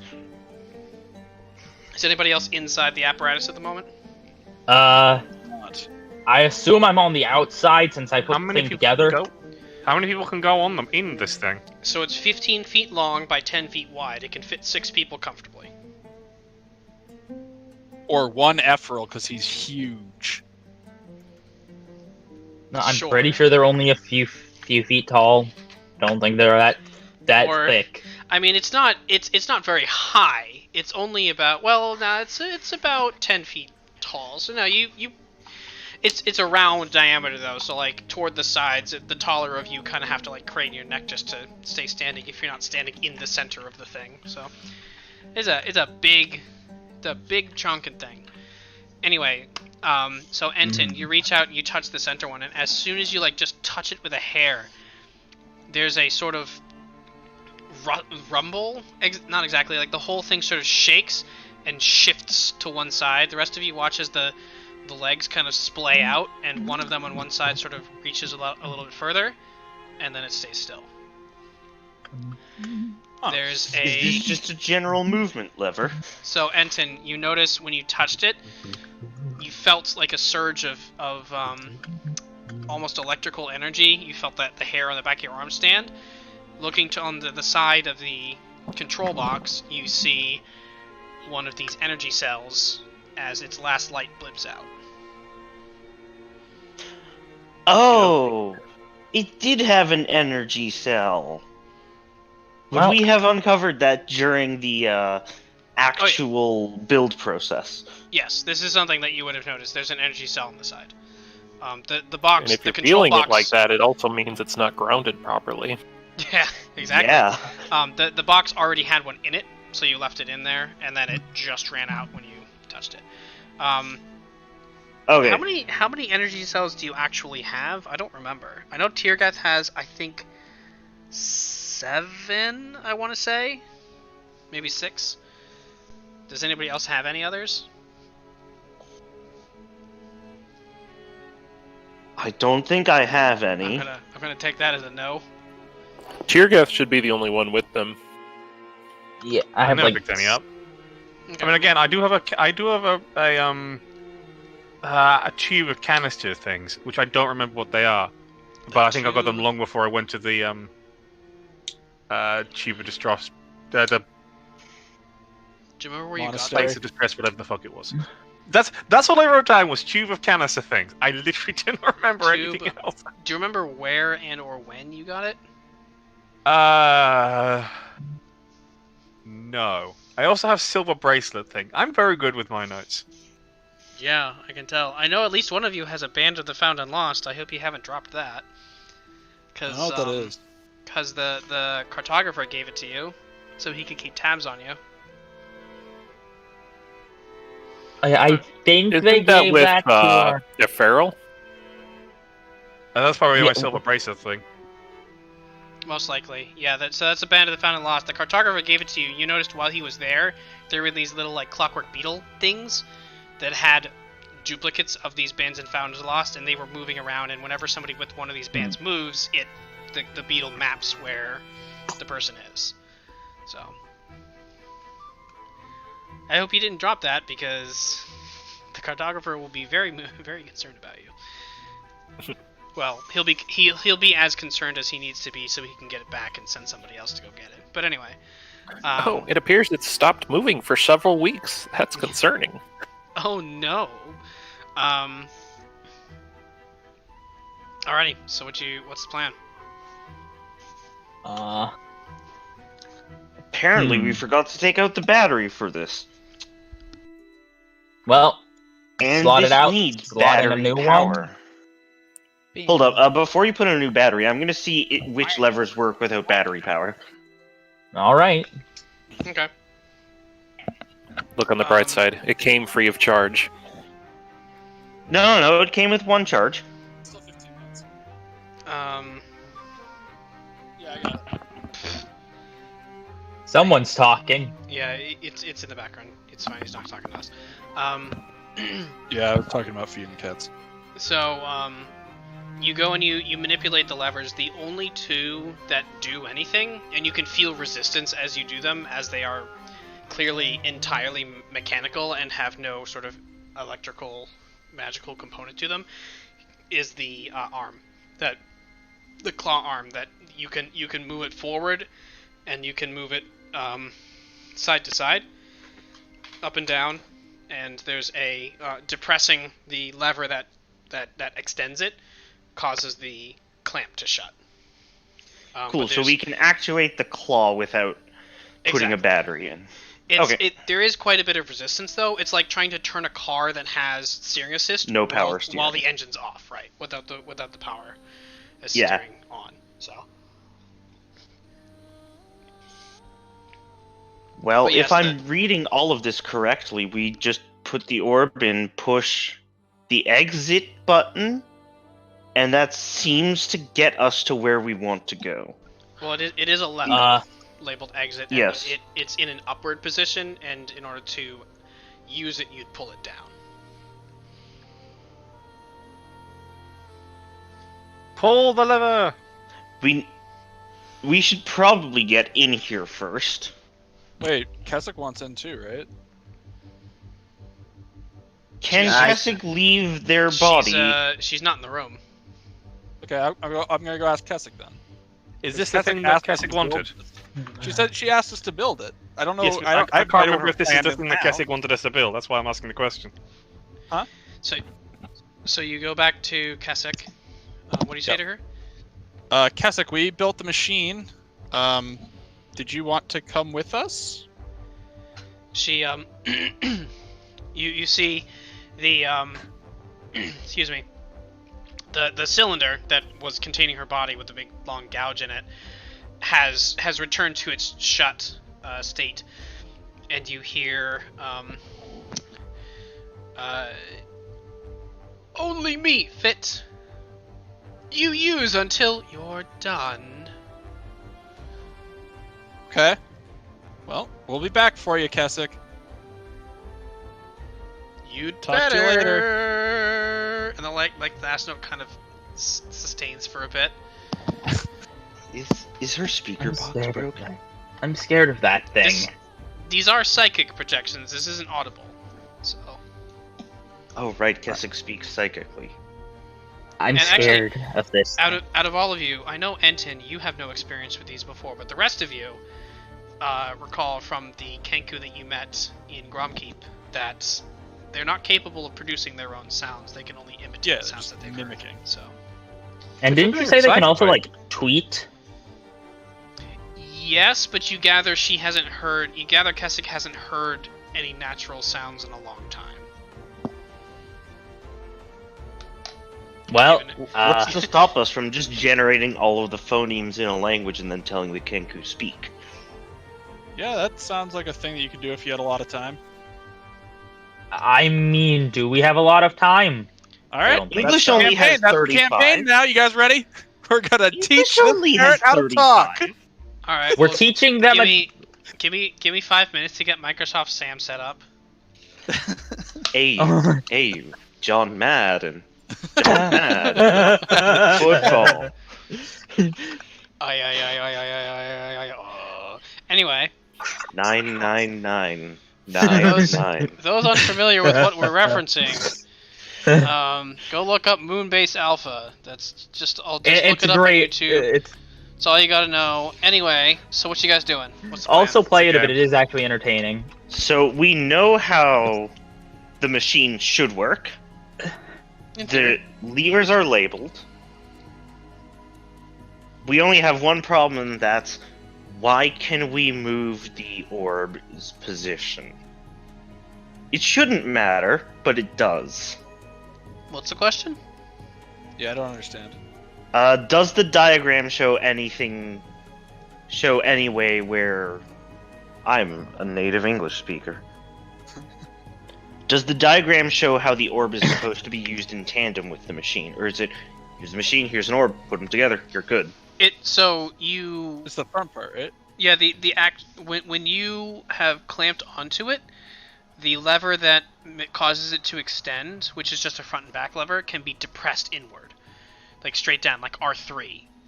And then that it doesn't specify how or what it does, but it specifies that is the interface with these spheres. Cool. So now we know the trigger. Yeah. I didn't know what R3 and L3 were for the longest time because we weren't allowed to have a console when we were kids. Oh yeah. And then the one we did, we had a PS1, which doesn't have those buttons. So. Couldn't figure that shit out. Good news. I've figured out how to successfully interface with the sphere. Do we want to just go straight in or do a test run first? I'd say it's best that we. I think it's best to test, but but why test it? Who needs Party? testing? Testing is for nerds. I'm using the really wrong voice. Yes, hello. I am Nerd. Too bad. We're going in right now. Let's You're like- go. Enten, you're like the jockiest of the nerds, though. And I don't know. Just saying. We should really test this thing first, because otherwise it might go wrong. all right. Also, if we are testing our lives to something, we should probably figure out how it works first. I think we did figure out how it I like works. that idea. Warlock, you're up. What do you mean? I can read these levers. They move the legs, they move the claw, they clamp it in. You push this one in. Oh, so And you it did get interfaces the with the languages. sphere. Okay. Yeah, no, I read the labels. I think Kledash helped me. Yeah, Kledash helped me with that. I'm going to do this alone. Okay. If this works, I think if it works the way I want it to, I will no longer be in the chamber. And All right. there's an exit lever. I gesture at the exit lever. Wait, are you sure about alone? Why risk more than one person? I think risking one person is enough to nearly doom us all anyway. Well, how do we test this without one person? You test it with two people. That's even more risky. Yeah, but like, if it's just gonna toast you, we're screwed either way. Hey, I'm at least resistant to being toasted. Alright, whatever. Or experienced. Pick your favorite. What I'm more thinking is, what if it teleports you somewhere where you have to, I don't know, you're in danger in some way, and you would. There's an benefit- exit lever. Okay, Pull alright. it. You know what? You know more about this than I do. Okay. I'm assuming the exit lever does what I think it does. It's the lever to pull which says, pull the people out of this simulation. Or the orb. Well, it says exit. That's all it says. Yup. God.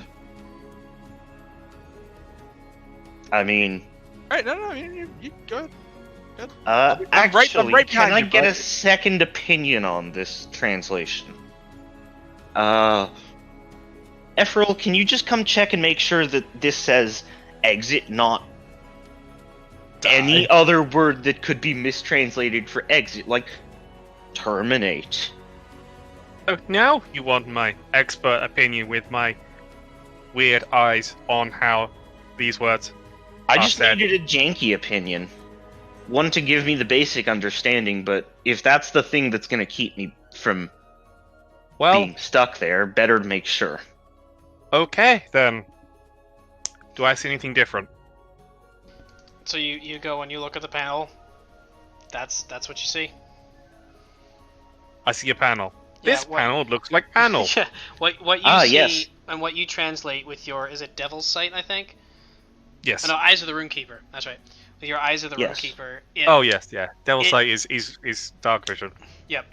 Ultra dark vision. Which I think you have both because you hate me.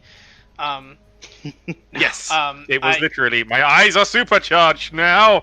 With your Eyes of the Runekeeper, you see the same translations. Left and right leg, Alright. left and right front, left and right center, left and right rear. The claw retract, claw extend, and then the claw movement. And the I confirm one this is what I unlabeled see. in the center, and then exit at the bottom.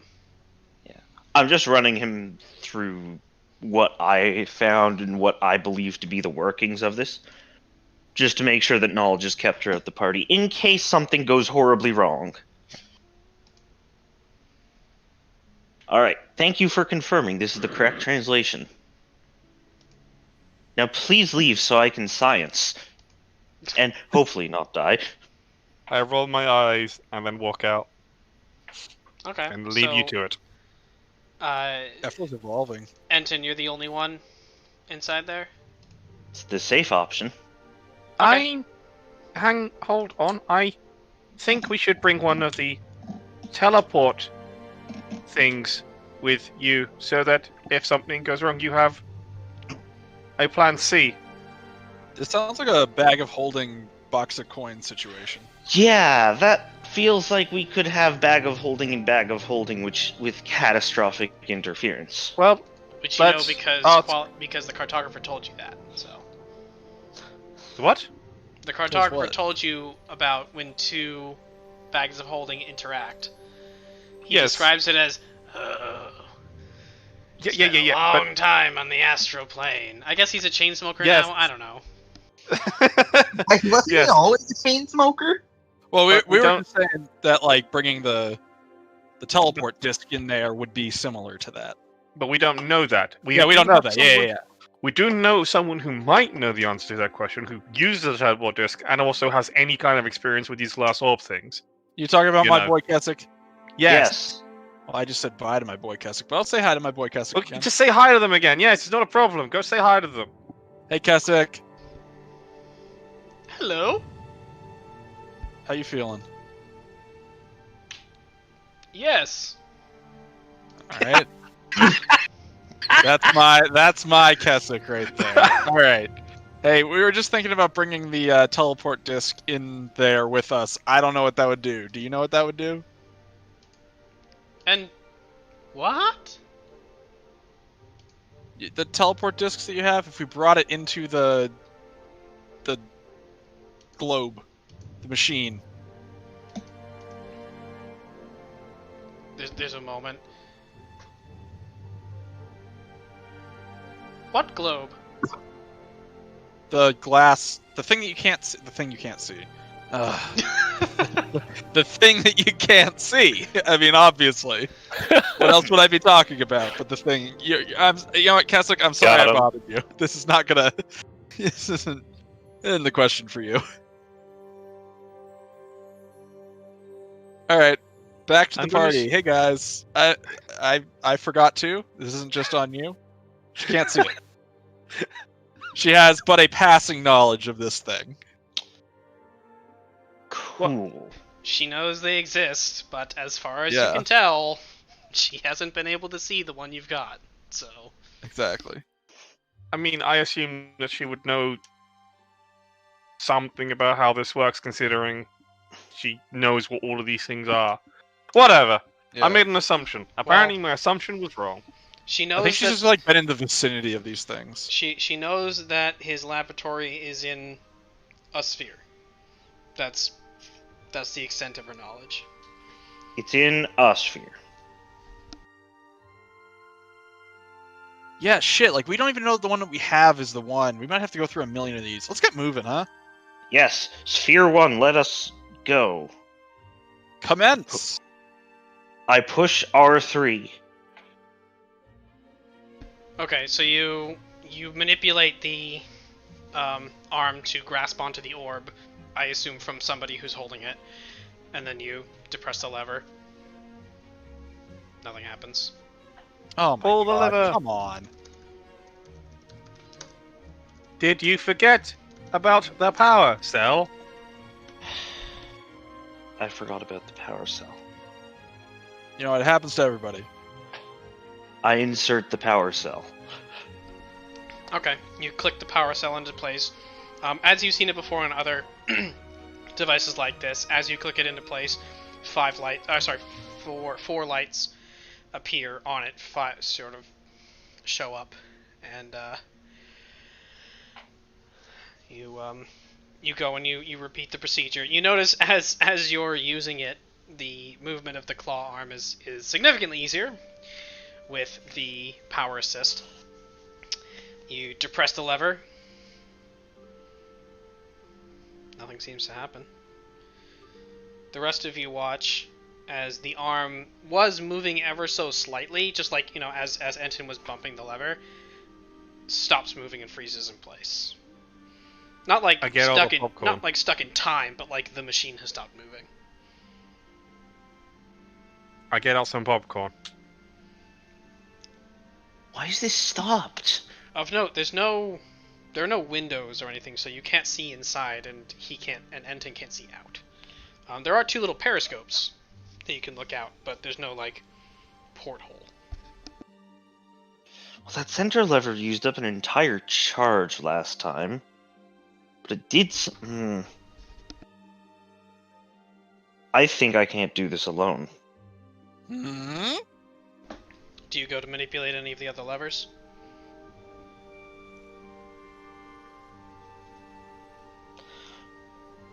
Let's try pulling the left forward lever. See what that does. Okay.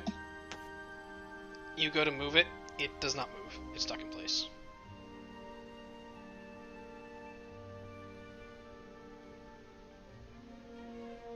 I'm assuming I'm going to try the other levers of those classes. Okay. Left, back, mid, forward. Yep, all of the ones attached to the legs don't move. So it's center lever or nothing. Probably.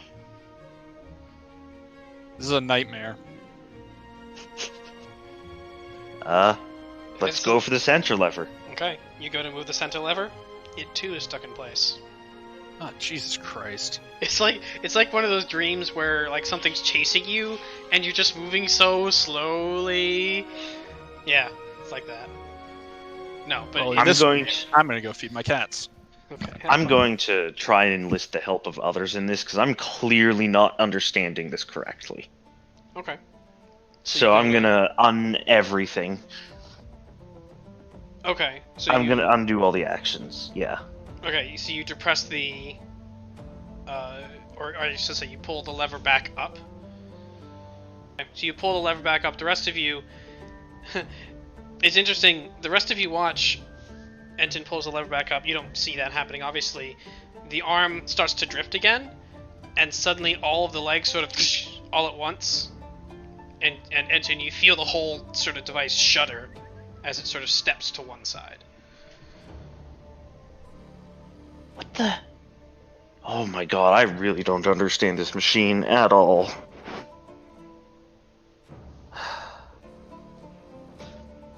Hey, I was very, very wrong. I can't do this on my own. Can somebody help me try and figure out how to use this thing? I step into the machine and help out. Okay. Does anybody else go with? Nah, Kledash is gonna watch for now still. Okay. You get out That's your right. The expendable people will be in there.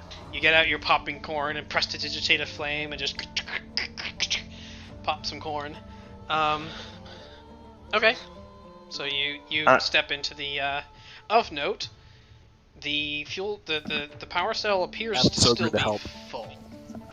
So Dásos, you want to help? I want Sogrin to help. Okay. So you tell Sogrin to lift, and Sogrin kind of drifts into the back of the apparatus. So that just as a sort of small side note, when the door is open, none of the levers move, not even the arm one. When the door is closed, that's when things are able to be used.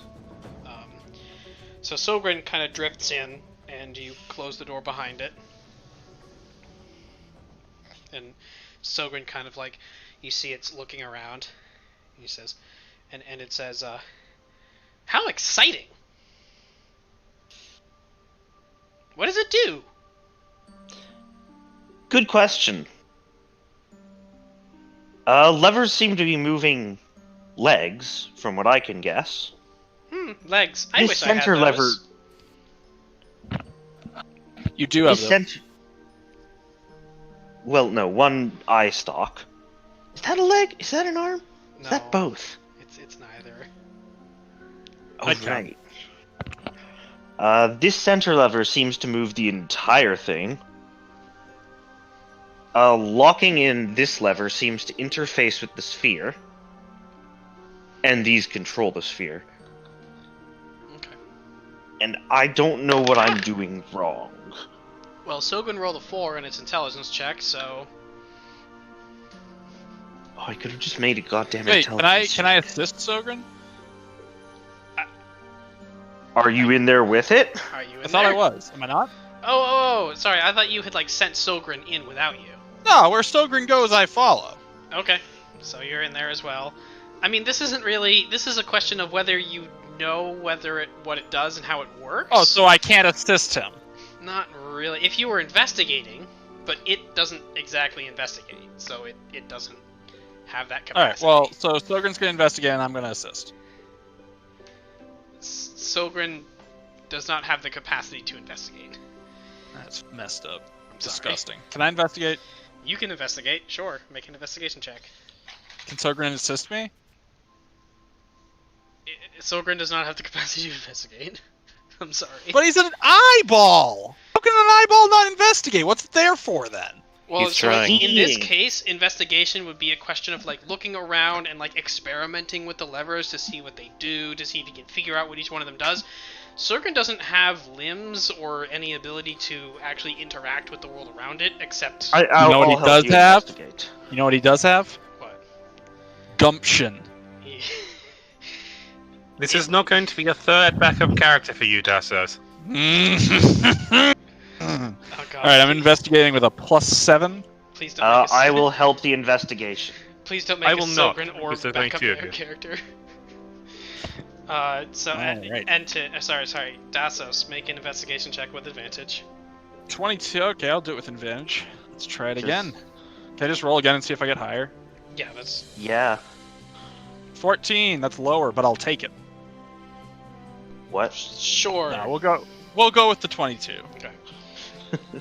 So with a bit of experimentation, you more or less follow the same sort of procedure that Enten follows through. You close the door, interface or perform the action to interface with the orb. Notice that none of the levers are doing anything. And on a whim, you sort of look out one of the periscopes. Your surroundings are not the garage. You're looking out into a We're fairly in the dimly... fucking orb. You're looking out into a fairly dimly lit space. You see, it's kind of hard to see because the lenses are old and not very good. But you see what appear to be equipment of some kind. There are some lights, lit up here and there, some desks and so on. But due to the lighting and due to the poor maintenance of these lenses in the periscopes, it's kind of difficult to see what's around you, but you do know the space that you're looking out into is much larger than the garage you were in. Please tell me it wasn't just as simple as looking in the periscope. Enten, you had it right all along. What? We're in it right now. We're exploring it. Now, what I think you're not understanding is you kind of need to get into a different mindset here. Because right now, you're trying to go somewhere. You're trying to have this thing go somewhere. Well, but what you need to understand is that we're already in it. We all live here. The sphere is there. It's just... How are we in there? It's there. Yeah. So, Dásos, you rotate the periscope to look toward where the sphere is. The sphere's not there. Look at that. The arm is extended, and the sort of claws are closed in roughly the right position. The sphere's not there. Look at that. We're inside it.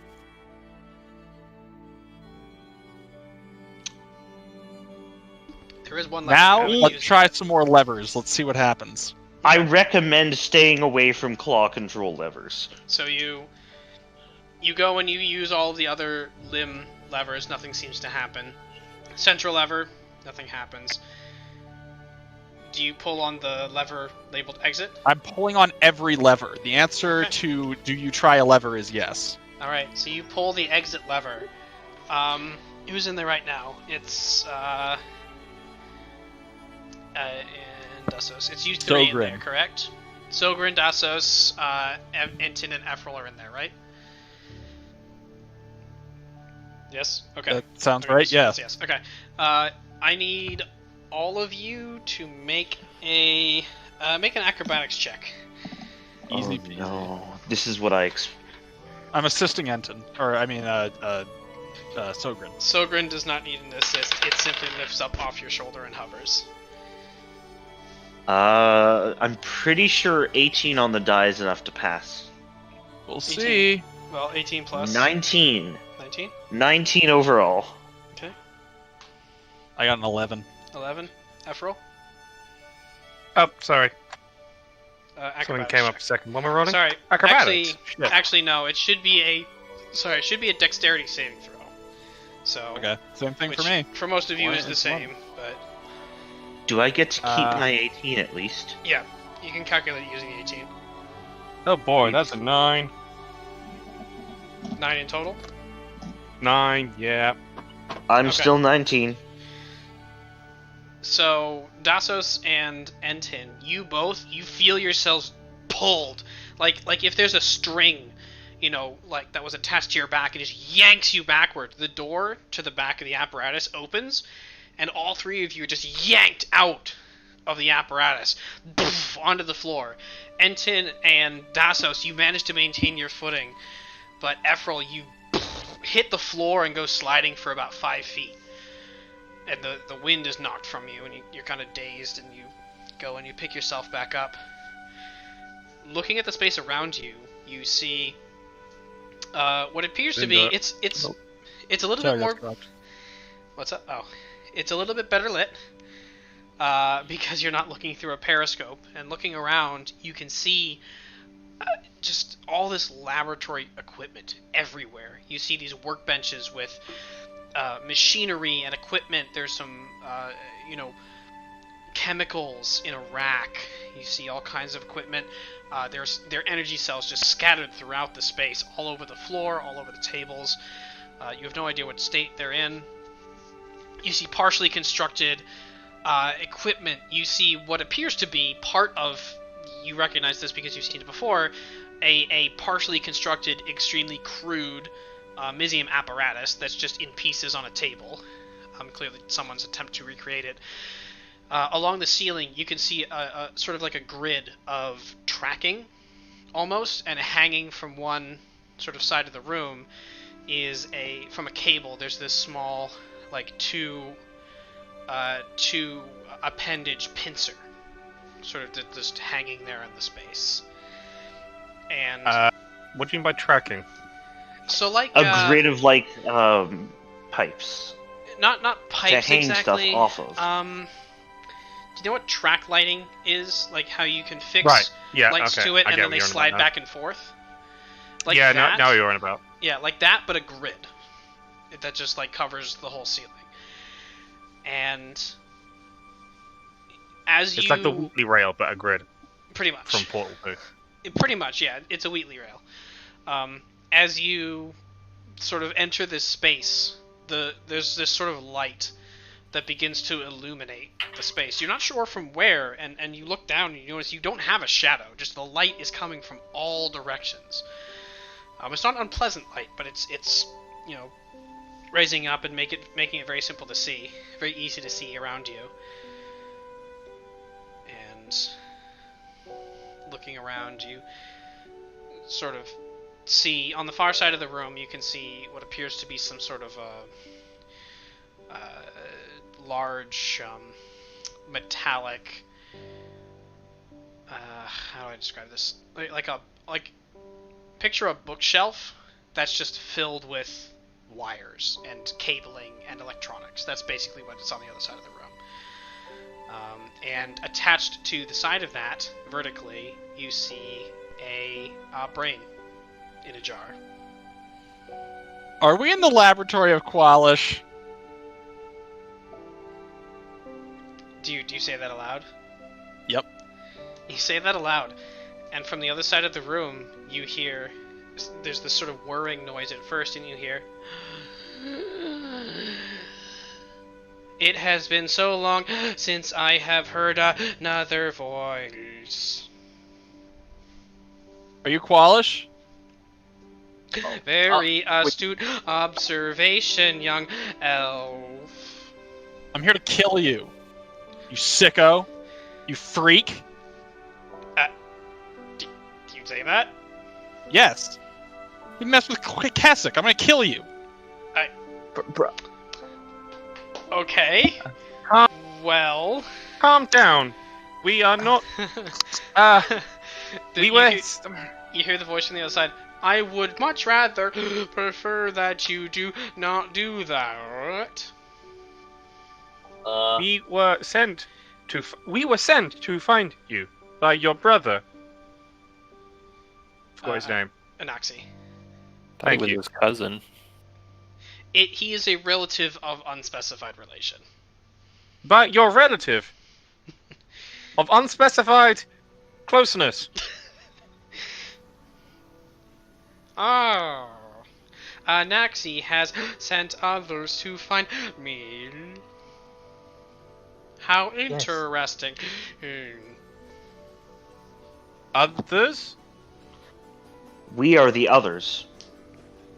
Another person. Also, Dásos, could you go grab the rest of the party and make sure that they... What? How do they? We know it's safe in here. Yeah, I don't know how to. How do I go back? Unexit the exit lever. All right. Well, the exit lever... You're the one who got this working better than I did. The exit lever is how you... The exit lever is how you got out of the apparatus into the laboratory. Yeah, I'm assuming unexiting the exit lever, close the door. Kwalish, how do I use this thing? I'm gonna kill you if you don't tell me. I would really rather... Excuse me. Jesus Christ. Hang on. Whew. Okay. Look, you hear from the other side of the room like the machinery start to shake as it coughs. I would really rather work with you without resorting to violence or threats. Alright, so on the other side of this machine, there's a little dragon guy who he can stop I see me you have from threatening. figured out how to use the apparatus that Yeah, that's how we got constructed. here. Well, we constructed.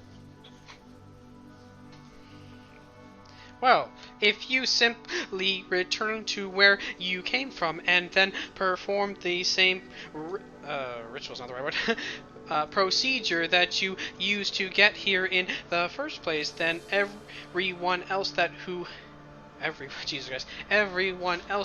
you want to come with you will be able to come into the lab. Counting Wow. syllables. Yeah.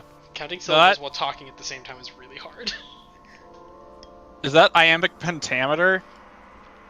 I am No. only capable of exhaling so much in one breath. How do you breathe? What are you? Successfully. Why don't you come over and find out? Because I need to go get the other people, idiot. All right, I'm Well, gonna go then get the make other up people. your mind. Oh my god, shut up. All right. All right. I'm getting back in the machine. I'm going to get Kledash and Tyorrgeth.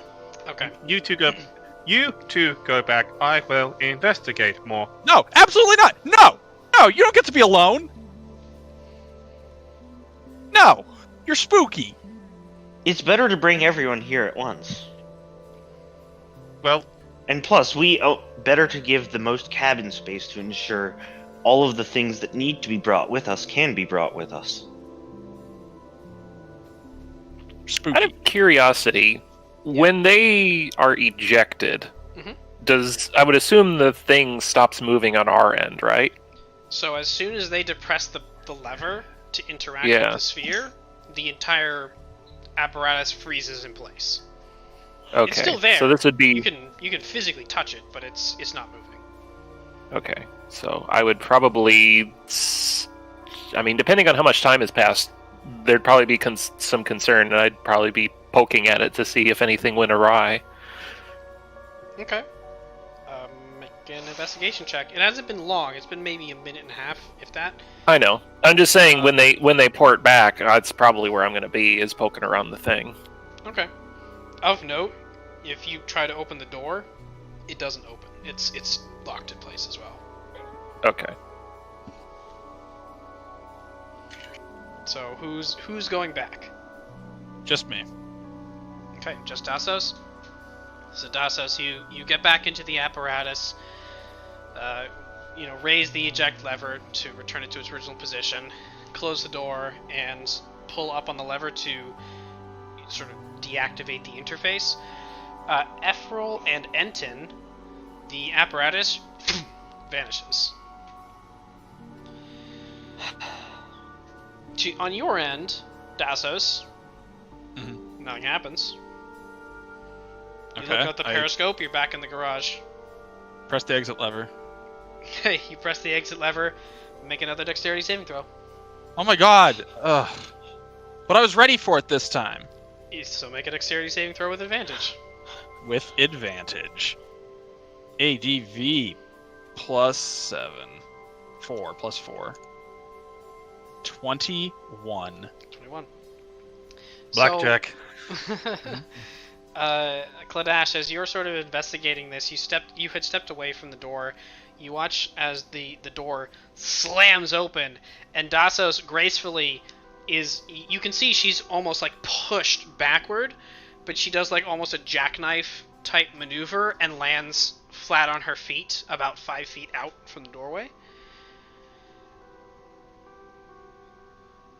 Oh, hey. Hello. So what's up? What happened? I don't know how this thing works, but it puts us inside the sphere. So that's where we got inside. It's Kwalish's laboratory. We met him. He's awful. He's just awful. Sounds Awful? awful. Yeah, he sounds unwell. He's rude. Anyway, Efferil and Enten are still inside, so we gotta go get them. Okay. Let me double check real quick. Kledash is going to rifle through the pack and ready the half-assembled cube and blueprints. Oh yeah, Okay. that's why we're here. Yes. You're here. Yep. Yes, you're here to get answers you- on the Doomsday Cube, and I'm Okay. here to go home. So basically, you're you're standing outside the professor's office and getting your report in order so you can make the presentation in front of the class. At the last minute, yes. So you go and you pull out the plans that you took from Half-Orc Prison, and you take out the now assembled cube.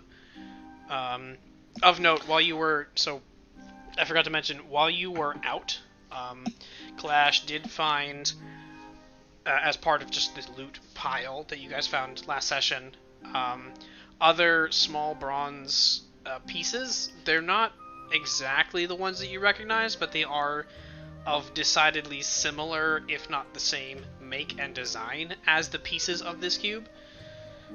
So they were of particular interest for that reason. So you took them.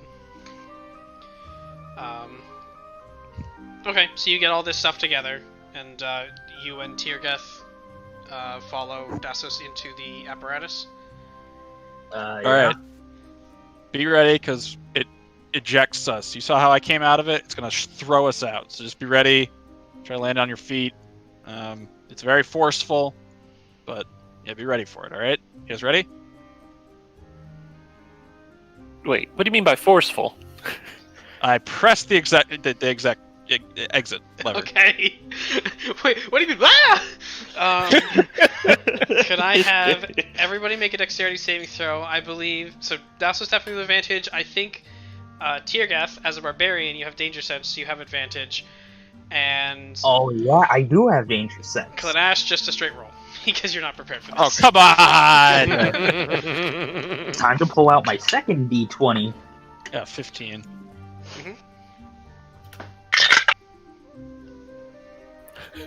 And Kledash? then 16. it's a saving throw. Yes, just dexterity dexterity. saving throw. 19. 19. All right. So all three of you at once, and you kind of like get jammed through the door because you're all being pushed through at once. But you do eventually land on the other side. Kledash, so actually out of the three of you, Dásos, you land the roughest. You hit the ground and you stumble for a bit. Kledash and Tyorrgeth, you both land fairly solidly, but you're a little shaken because it was described to you, but there's no way you could actually really know what was going to happen. And you look out and you see this lit laboratory. There is equipment everywhere. There's chemicals and so on. See previous description. And Yes. I was. You blanked out there. Gone for the previous description. I was gone for the previous description because of my internet issue. Good Picture. news. Picture. It's a room. I'm trying to think of a good way to describe this. Picture like a high school chemistry classroom, but instead of undergrads and miscellaneous glassware, there's equipment and engineering tools. There's a rack of chemicals along one side. There are machinery. There's machinery and various other devices in various states of disassembly. You notice one of the workbenches has a series of glass cylinders sitting on the bench. There are these sort of metallic caps that are sitting next to it. One of these cylinders has been assembled. Enten, you recognize these cylinders as being the one that is currently inserted into the Mysium apparatus that you have. And inside, instead of Enten, this is different to what you know. Instead of sort of a solid sort of glow, there's a small sort of red spark in the center of this, hovering in the center of this glass tube. Interesting. And on the opposite side of the room, Tyorrgeth, you see a large sort of cabinet, almost, of various wires, electronics, and other implements that you don't recognize because, Lord, why would you? All I recognize is sword and farming implements. You do, however, recognize, attached to the side of this cabinet, if you will, a brain in a jar. The brain in the jar is pretty small. It's the smallest one you've seen so far. But you recognize this, and it's the brain in the jar structure. The jar is the same size as the ones you've seen before, so it's pretty big. But the brain inside is almost comically small. With your experience with the smaller races is either halfling or gnomish, but because the jar is the so same I know size how the as- brain looks. Yes. Well, you've certainly seen enough of them after forcibly Yes. removing them from skulls. So Yes, I've seen plenty brains.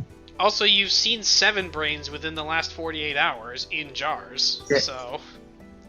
I just sort of stare at the brain in the jar, just kind of shake my head. And you hear from across the room. And by the way, this isn't like a psychic projection, like unlike the other brains in jars. This is an actual sound that's coming from the other side of the room. You hear, I see that you have brought your friends with you so that we can perhaps you can perhaps take care of the problems and finish my work. I'll finish your fucking face off with my fist. Well, that is unfortunate because I do not have a face at the moment. I'll build you a face just to fucking smack it, idiot. Well, that I mean, you can. I'm pretty sure you. Impressive. We've seen plenty. We've hit plenty of things. Enten and Efferil, while the apparatus was away, this is something. Just taking a moment to look around with your passive perceptions is more than enough. It's not a very high DC. You do notice so there's the cabinet. To the right of it is the brain in a jar that's attached to the cabinet. To the left, about 10 feet, you see what appears to be another one of those cylinders type structures that you remember Keswick was in. That's sort of it's freestanding, standing in the wall, and you see part of it. There's cabling that runs up into the ceiling, and a sort of a panel next to it, which I think out of all of you, I think only Efferil. No, Enten and Efferil, you both investigated the panel on the High Priest's chair, correct? The throne? Way back in the monastery? Oh, we did investigate the throne, both of us, yeah. Yeah, so you recognize a similar panel sort of attached to the wall next to this cylinder, and there appears to be a humanoid form projected on it with various writings. You can't see from this distance what it is, but it appears to be displaying some kind of information. Have a look then. Okay, so you make your way over to the other side of the room, and it points out a thing. Investigate the thing. Yep, it takes you long enough to get to the other side of the room that the apparatus appears on the other side of the room. Doesn't matter. Big room then. It's a pretty big space. I was gonna ask what languages you know, but it doesn't matter. Because you know all of them. Well, you don't know all of them. I can read all the writing. Read all of them. You looking at this structure, you can see along the bottom side. Where did I put the book down? There we go. Let's see. That's not what I'm looking for. Blah blah blah.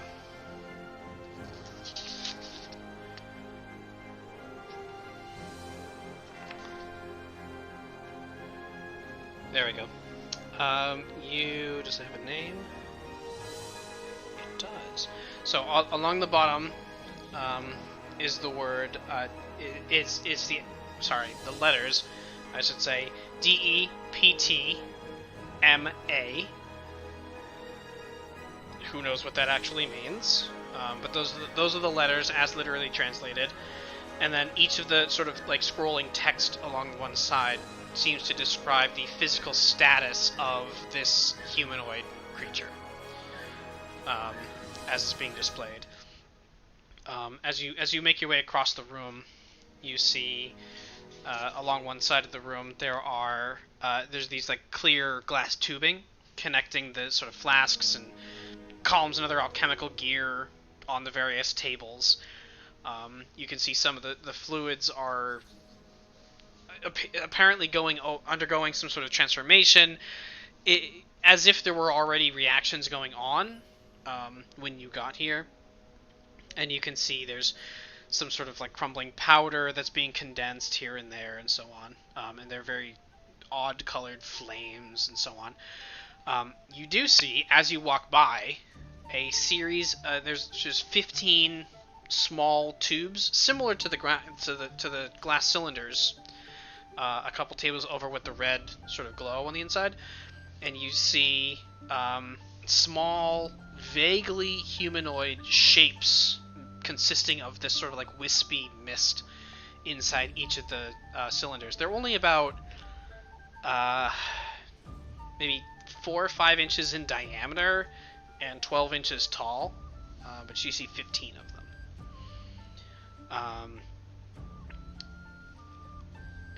And blah blah blah. As you're making your way across the room, just a sort of casual glance at the cabinet next to the sort of cylinder that you're aiming for with the humanoid figure on the panel. There's a series of tubing. It's of a material you don't recognize, but it sort of like weaves around itself, and there's this tight bundle of this tubing, and you can see it connects to the underside of the brain in the jar, and then the top of the brain in the jar, one of the cables sort of extends down into a it looks like a leather pouch almost, and on the front of this sort of metallic frame structure there appears to be some sort of a membrane stretched across. It's God, how do I even describe this without saying exactly what it is? There's 2 membranes stretched across, and as you approach, the membranes move, and it almost appears to resemble a pair of lips making sound. And each time you hear Kwalish inhale, this leather pouch behind it inflates and deflates as it speaks, and then inflates again with each sentence. About 60% sure you're describing some kind of iron lung. Sort of. That's about it. Sort of. Okay. And it would be at this point that the apparatus reappears on the other side of the room. I turn around to look at them and wait for their inevitable ejection. Okay. So all of you are now in the room. Let's see. So Dásos, Kledash. Oh no, let's say you are all now ejected in the room. You watch as Dásos has a bit of a stumble, and the rest of them sort of land mostly on their feet. Mostly on their feet. Whew, you weren't kidding when you said ejection. Jeez. So this is where we're supposed to be? Apparently.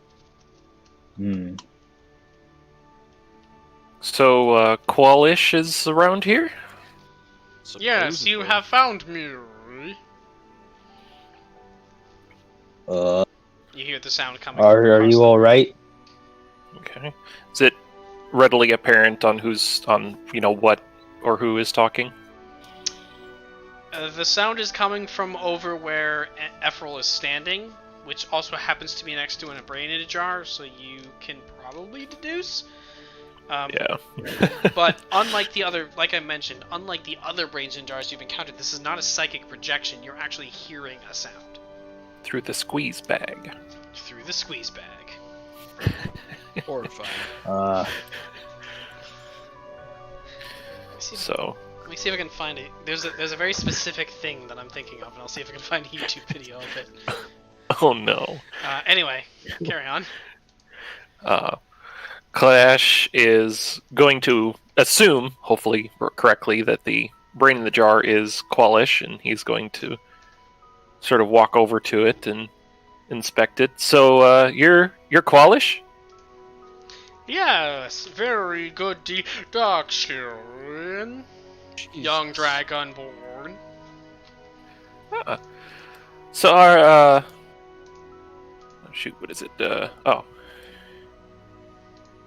Your relative, Anaxi, actually sent us this way. We were sent to Anaxi by someone called Dino, and it's all about this. And Kledash. it interrupts you.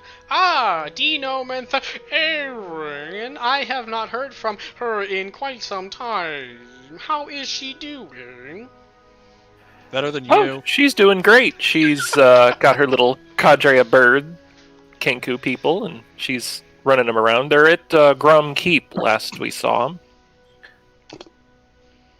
Good, then she managed to get them somewhere safe. Yep. So we were instructed on this whole mission for one big thing. We came all the way from Sundi because we found this, and Kledash is going to pull the first cube from the bag. Okay. Where are you standing right now? Just in relation to the room? Just right outside the apparatus? I would say he's standing somewhat in front of the brain in a jar, as more of, like, directly talking to brain in jar. Okay, so you've made your way over there. Kwalish. You pull out the cube, and as you do so, there's a whirring noise coming from the right, and you notice the pincer arm glide along the track and sort of come to rest just above you, and and the cable comes down, and the two pincers grasp this cube, lift it up out of your hand if you allow it. Yes. Okay. Lifts it up out of your hand, and the pincers glide along the tracks to a workbench nearby. It lowers and gently places the cube on a small, what appears to be a metallic plate of some kind. You notice that the plate is about maybe an inch-ish thick, and as the cube rests into it, it actually sinks into the material. About an inch, whatever material this is. And as soon as that happens, there's a series of lights that light up on the cabinet next to the brain in the jar.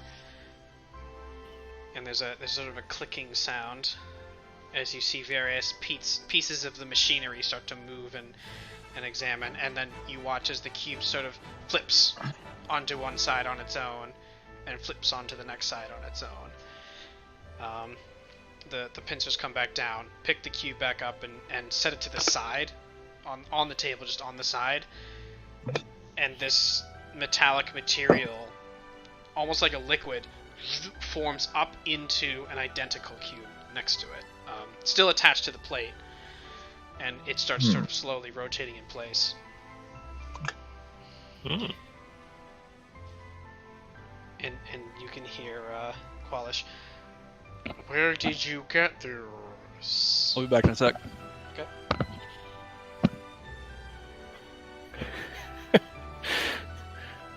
Do we want to wait for him or keep going? Should be fine to keep going. Okay. We got it from Hestmark over in Sundi.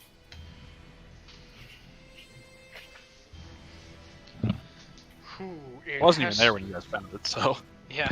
You got it from Hestmark. Yeah. Oh yeah, literally here. just you. You're the Just only you. one left. Yep. Oh yeah, that's right. I did. Who in Sundi? It's you and some old, probably dead people. One definitely dead. Who in Sundi is experimenting with this kind of technology? Looks like a good number of the authorities there. It seems like a number of guard individuals and the mayor of one of the towns. There's a moment.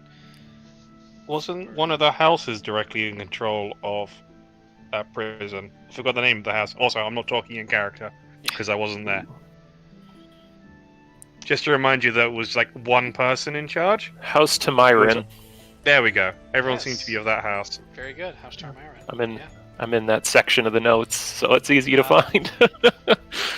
Look at you, keeping notes. Like a nerd. You mentioned the name of House Tarmaran, and you hear like many of the servos and mechanical instances in the cabinet next to you click rapidly. Tarmai.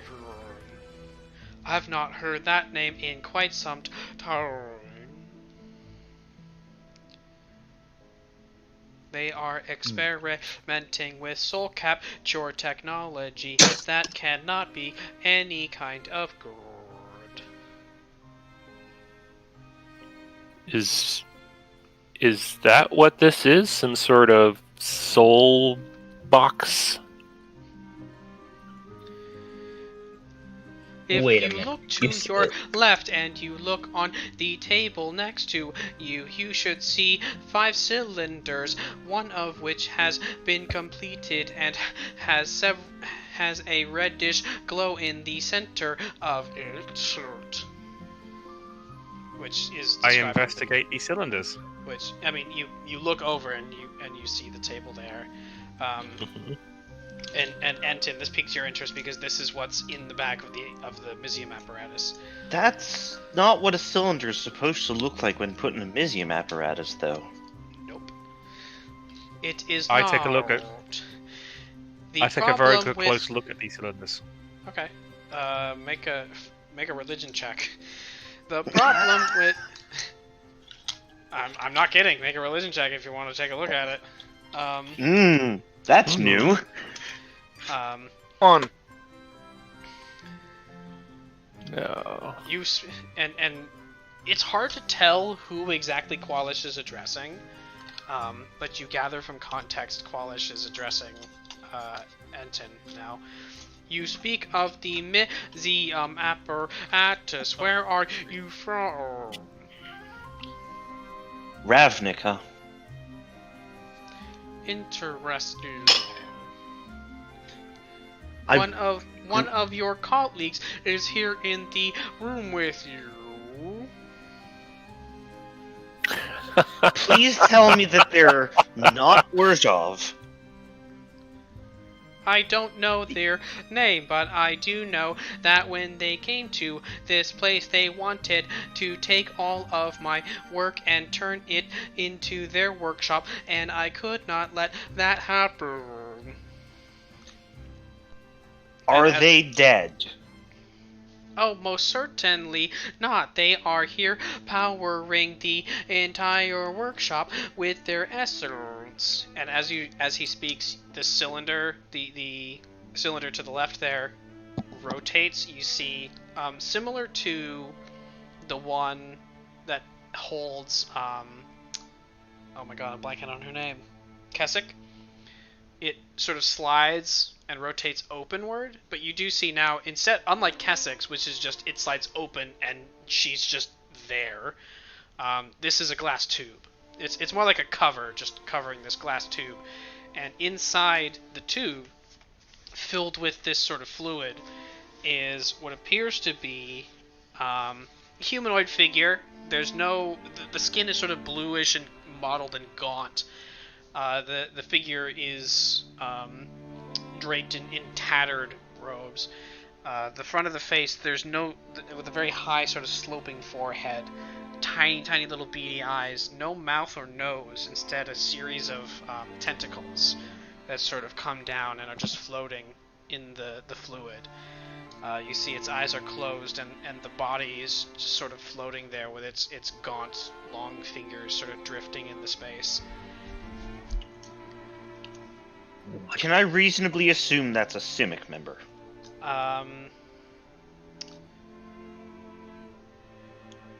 Probably. You do recognize the species as being a mind flayer. Oh. And I'm guessing that they're the only one that recognizes this? They would... Or... They'd probably Because be the I'm only pretty one sure that... my character wouldn't. They're probably the only one that's encountered a creature of this nature. Hmm. Mind flayers aren't incredibly common in Ravnica in general. They're not creatures from that plane, but the ones that do are ridiculously powerful arcanists that have managed to basically force their way into the plane. So it's less that you recognize it and more that you've heard of these creatures because everyone hates them. And as a part of the defense force, you need to know that they're a big threat. Be careful. Yeah. The creature appears to be... Well, it's not reacting to any of the stimulus. It kind of shifts slightly as the light is cast on it, but otherwise... I wouldn't necessarily call that thing a colleague. Most of those things are a nuisance. Very good. Then you have no objection to me keeping it here. It's one less one of those on Ravnica, causing more problems for me. You're a sicko, Kwalish. What is that, anyways? If I may ask. Good. It is a very powerful arcane caster that specifically targets your mental state. So, not only will it kill you, it will make you go insane while it's killing you. Yes, sounds best we leave it here. I've lost far too many of my damn soldiers to those things. I'm more than happy to see one kept away from harming others. So as you're talking, outside. the cylinder sort of slides back into place, covering it back up. And Efferil, you're sort of watching the. You take a glance over at the panel of that you've been paying attention to, and you notice as the light comes onto it, various indicators appear, and there's sort of this line at the bottom of the screen of the panel. It's a screen that you can read indicates mental activity. And as the light shines on it, that line sort of goes up and up and up and up. And then when the cylinder closes, it goes back down to sort of a baseline level.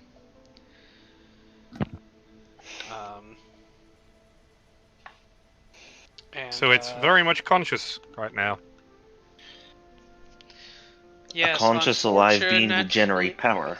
Unfortunately, I have been unable to contain the creature's consciousness for long enough for me to utilize its abilities, but it is... But in the state that I have managed to force it into, it is at least powering the facility without being a danger to all of us. Well, if you're trying to contain its consciousness and take its abilities, then you yourself will become a danger. I highly recommend against it. Well, I suppose that is a matter of perspective. After all, I have already perfected the art of soul capture technology, and I have no desire to use it against you, but I will if I must in order to protect my work. And as he's speaking, the sort of manipulator claw on the top of on the ceiling glides over to the table where the little cylinders are, and it starts assembling one of the cylinders, which is not a complex process. It just fits the glass into one of the metallic bases and then places one of the bases on top, and it sort of you watch as there's sort of like a very faint flash of light as the metal fuses to the glass. Well, there's no need to use it against me. That is good to hear.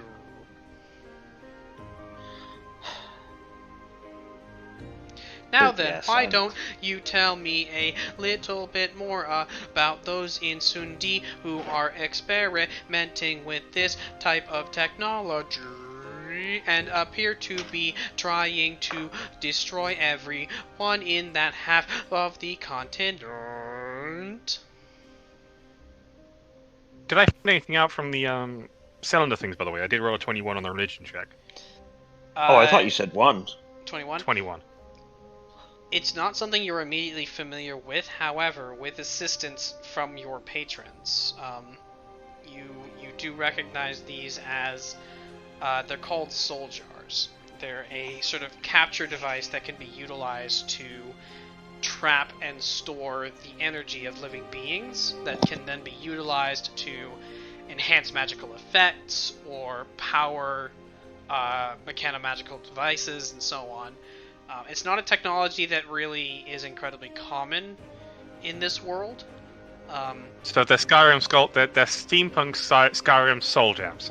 Sort of, yeah. I was thinking something else entirely. What were you thinking? Well, it's definitely more horse-oriented. God. Oh, you fucking nerd. What? I actually have no idea what you're referring to. Oh, What could it possibly Fallout be? Equestria. No, I've not read this, so I don't get the reference. Yeah, kind of like Sable 42, I think. Yeah, kind of. Yeah, Sort of. I just heard that, and I heard patrons brought up, and I was immediately like, I know what you're getting at. That's not what I was referring to, but yeah, sort of. That's in the right vein. You're right. So they, but you do recognize this as being.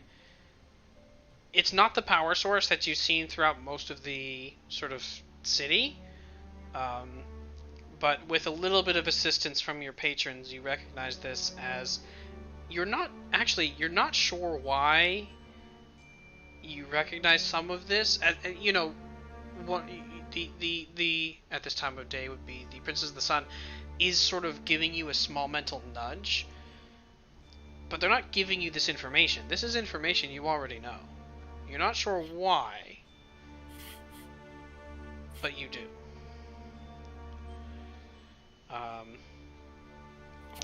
And as Kwalish is speaking, the sort of metallic, fluid metallic figure of the cube sort of melts down and returns to a flat, smooth surface.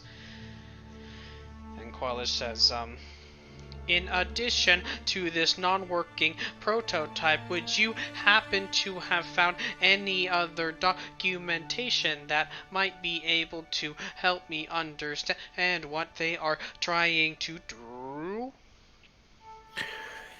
Yeah, they had a bunch of blueprints here. Fuck, I'm gonna Clash faint. What?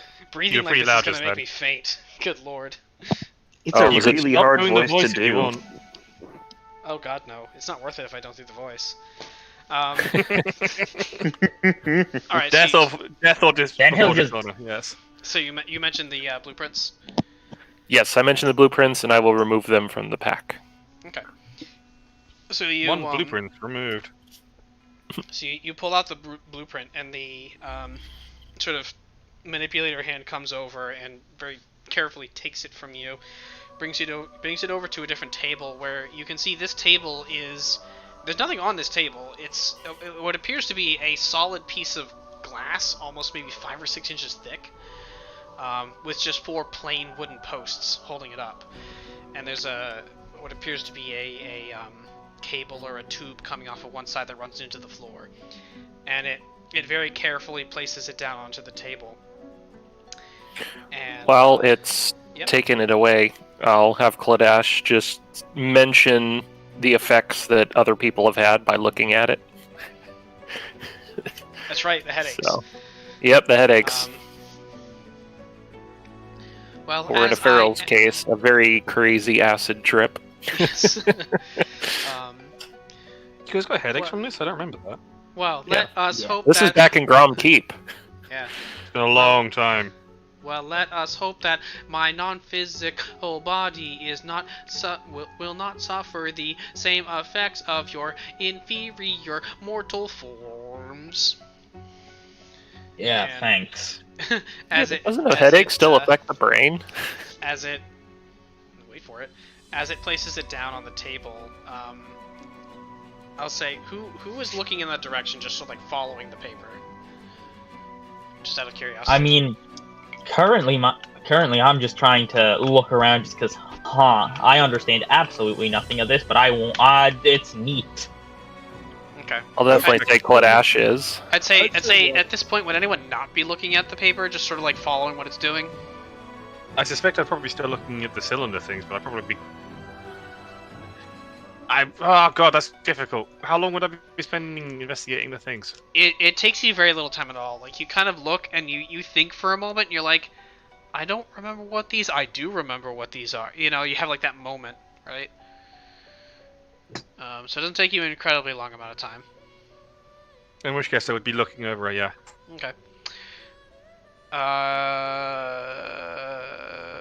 Fuck it. It's just because make it easier. Everybody make a Constitution saving throw, please. As the table suddenly boom, flashes a brilliant white light. I got a 6. What a strong 6. Yeah? Oh, Yeah. great. You said a Constitution one? Mm-hmm. My second no. critical fail of the session. Oh, I got an 18. Okay. 4. 4, Efferil. Dásos 6. 13. 13. Tyorrgeth. I got an. You said Constitution? Correct. Saving throw. Oh, the one I'm good at. Thank you. Because you're a barbarian. Yes. Oh, damn it. I wasn't expecting you Only guys to do this. barbarians have high. 22. Alright, I gotta go get my dice. Hang on. 1, 2, 3, 4. Only 3 minutes left. You can't kill us right now. I'm not gonna kill you. Relax. We're gonna take 17 turns of being possessed or something. Is Efferil going to go on another one of his trips? Dásos and I Enten, fucking I think you failed. rolled a 4, right? Yeah, I crit failed. So Dásos and Enten, you take. Oh my god, shit rolls. You take 4 points of psychic damage. Everybody else, you take 2. As this light suddenly takes up all of your focus. Enten, Psychic or radiant damage? psychic. Damn it. Efferil, sorry no, Enten and Dásos. Mm-hmm. Because of the brightness of the light, you are both blinded for 1 minute. Oh, shit. God, what? Blinded by the light. Literally. And as you're all sort of like reeling from this light, and Efferil and Dásos, Kledash carries on. Kwalish, excuse me, carries on as if nothing happened. Oh no, he has to make a saving throw. Hang on. Better. That he succeeds on. He got a 22. He's fine. There's a moment of just silence.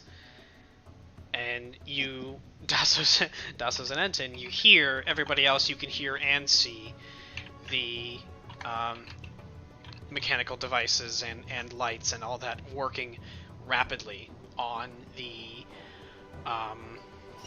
cabinet. And there's probably a solid 60 to 80 seconds of just rapid movement. And then eventually you hear, well, that's going to be a problem, isn't it? And that's where we're going to end the session. Do your... Oh, yeah. Oh no. Alright. I was about to make the joke. What do your robot eyes see? But Alright. They're cameras. So, let's see. Our next Monday session is going to be on the 8th of March. What is the next month? March. At 6 Yeah, Eastern. March. I'm also running a Thursday group. They are going to be running next Thursday on March 4th. We were going to run last week on the 18th, but unfortunately one of the players couldn't make it. But we're going to be running a session on March 4th. They're running another campaign in the same setting, just a different plot line. Excuse me. As always, thank you guys so much for coming and watching, and thank you guys so much for coming and playing. Have a good night. Yep.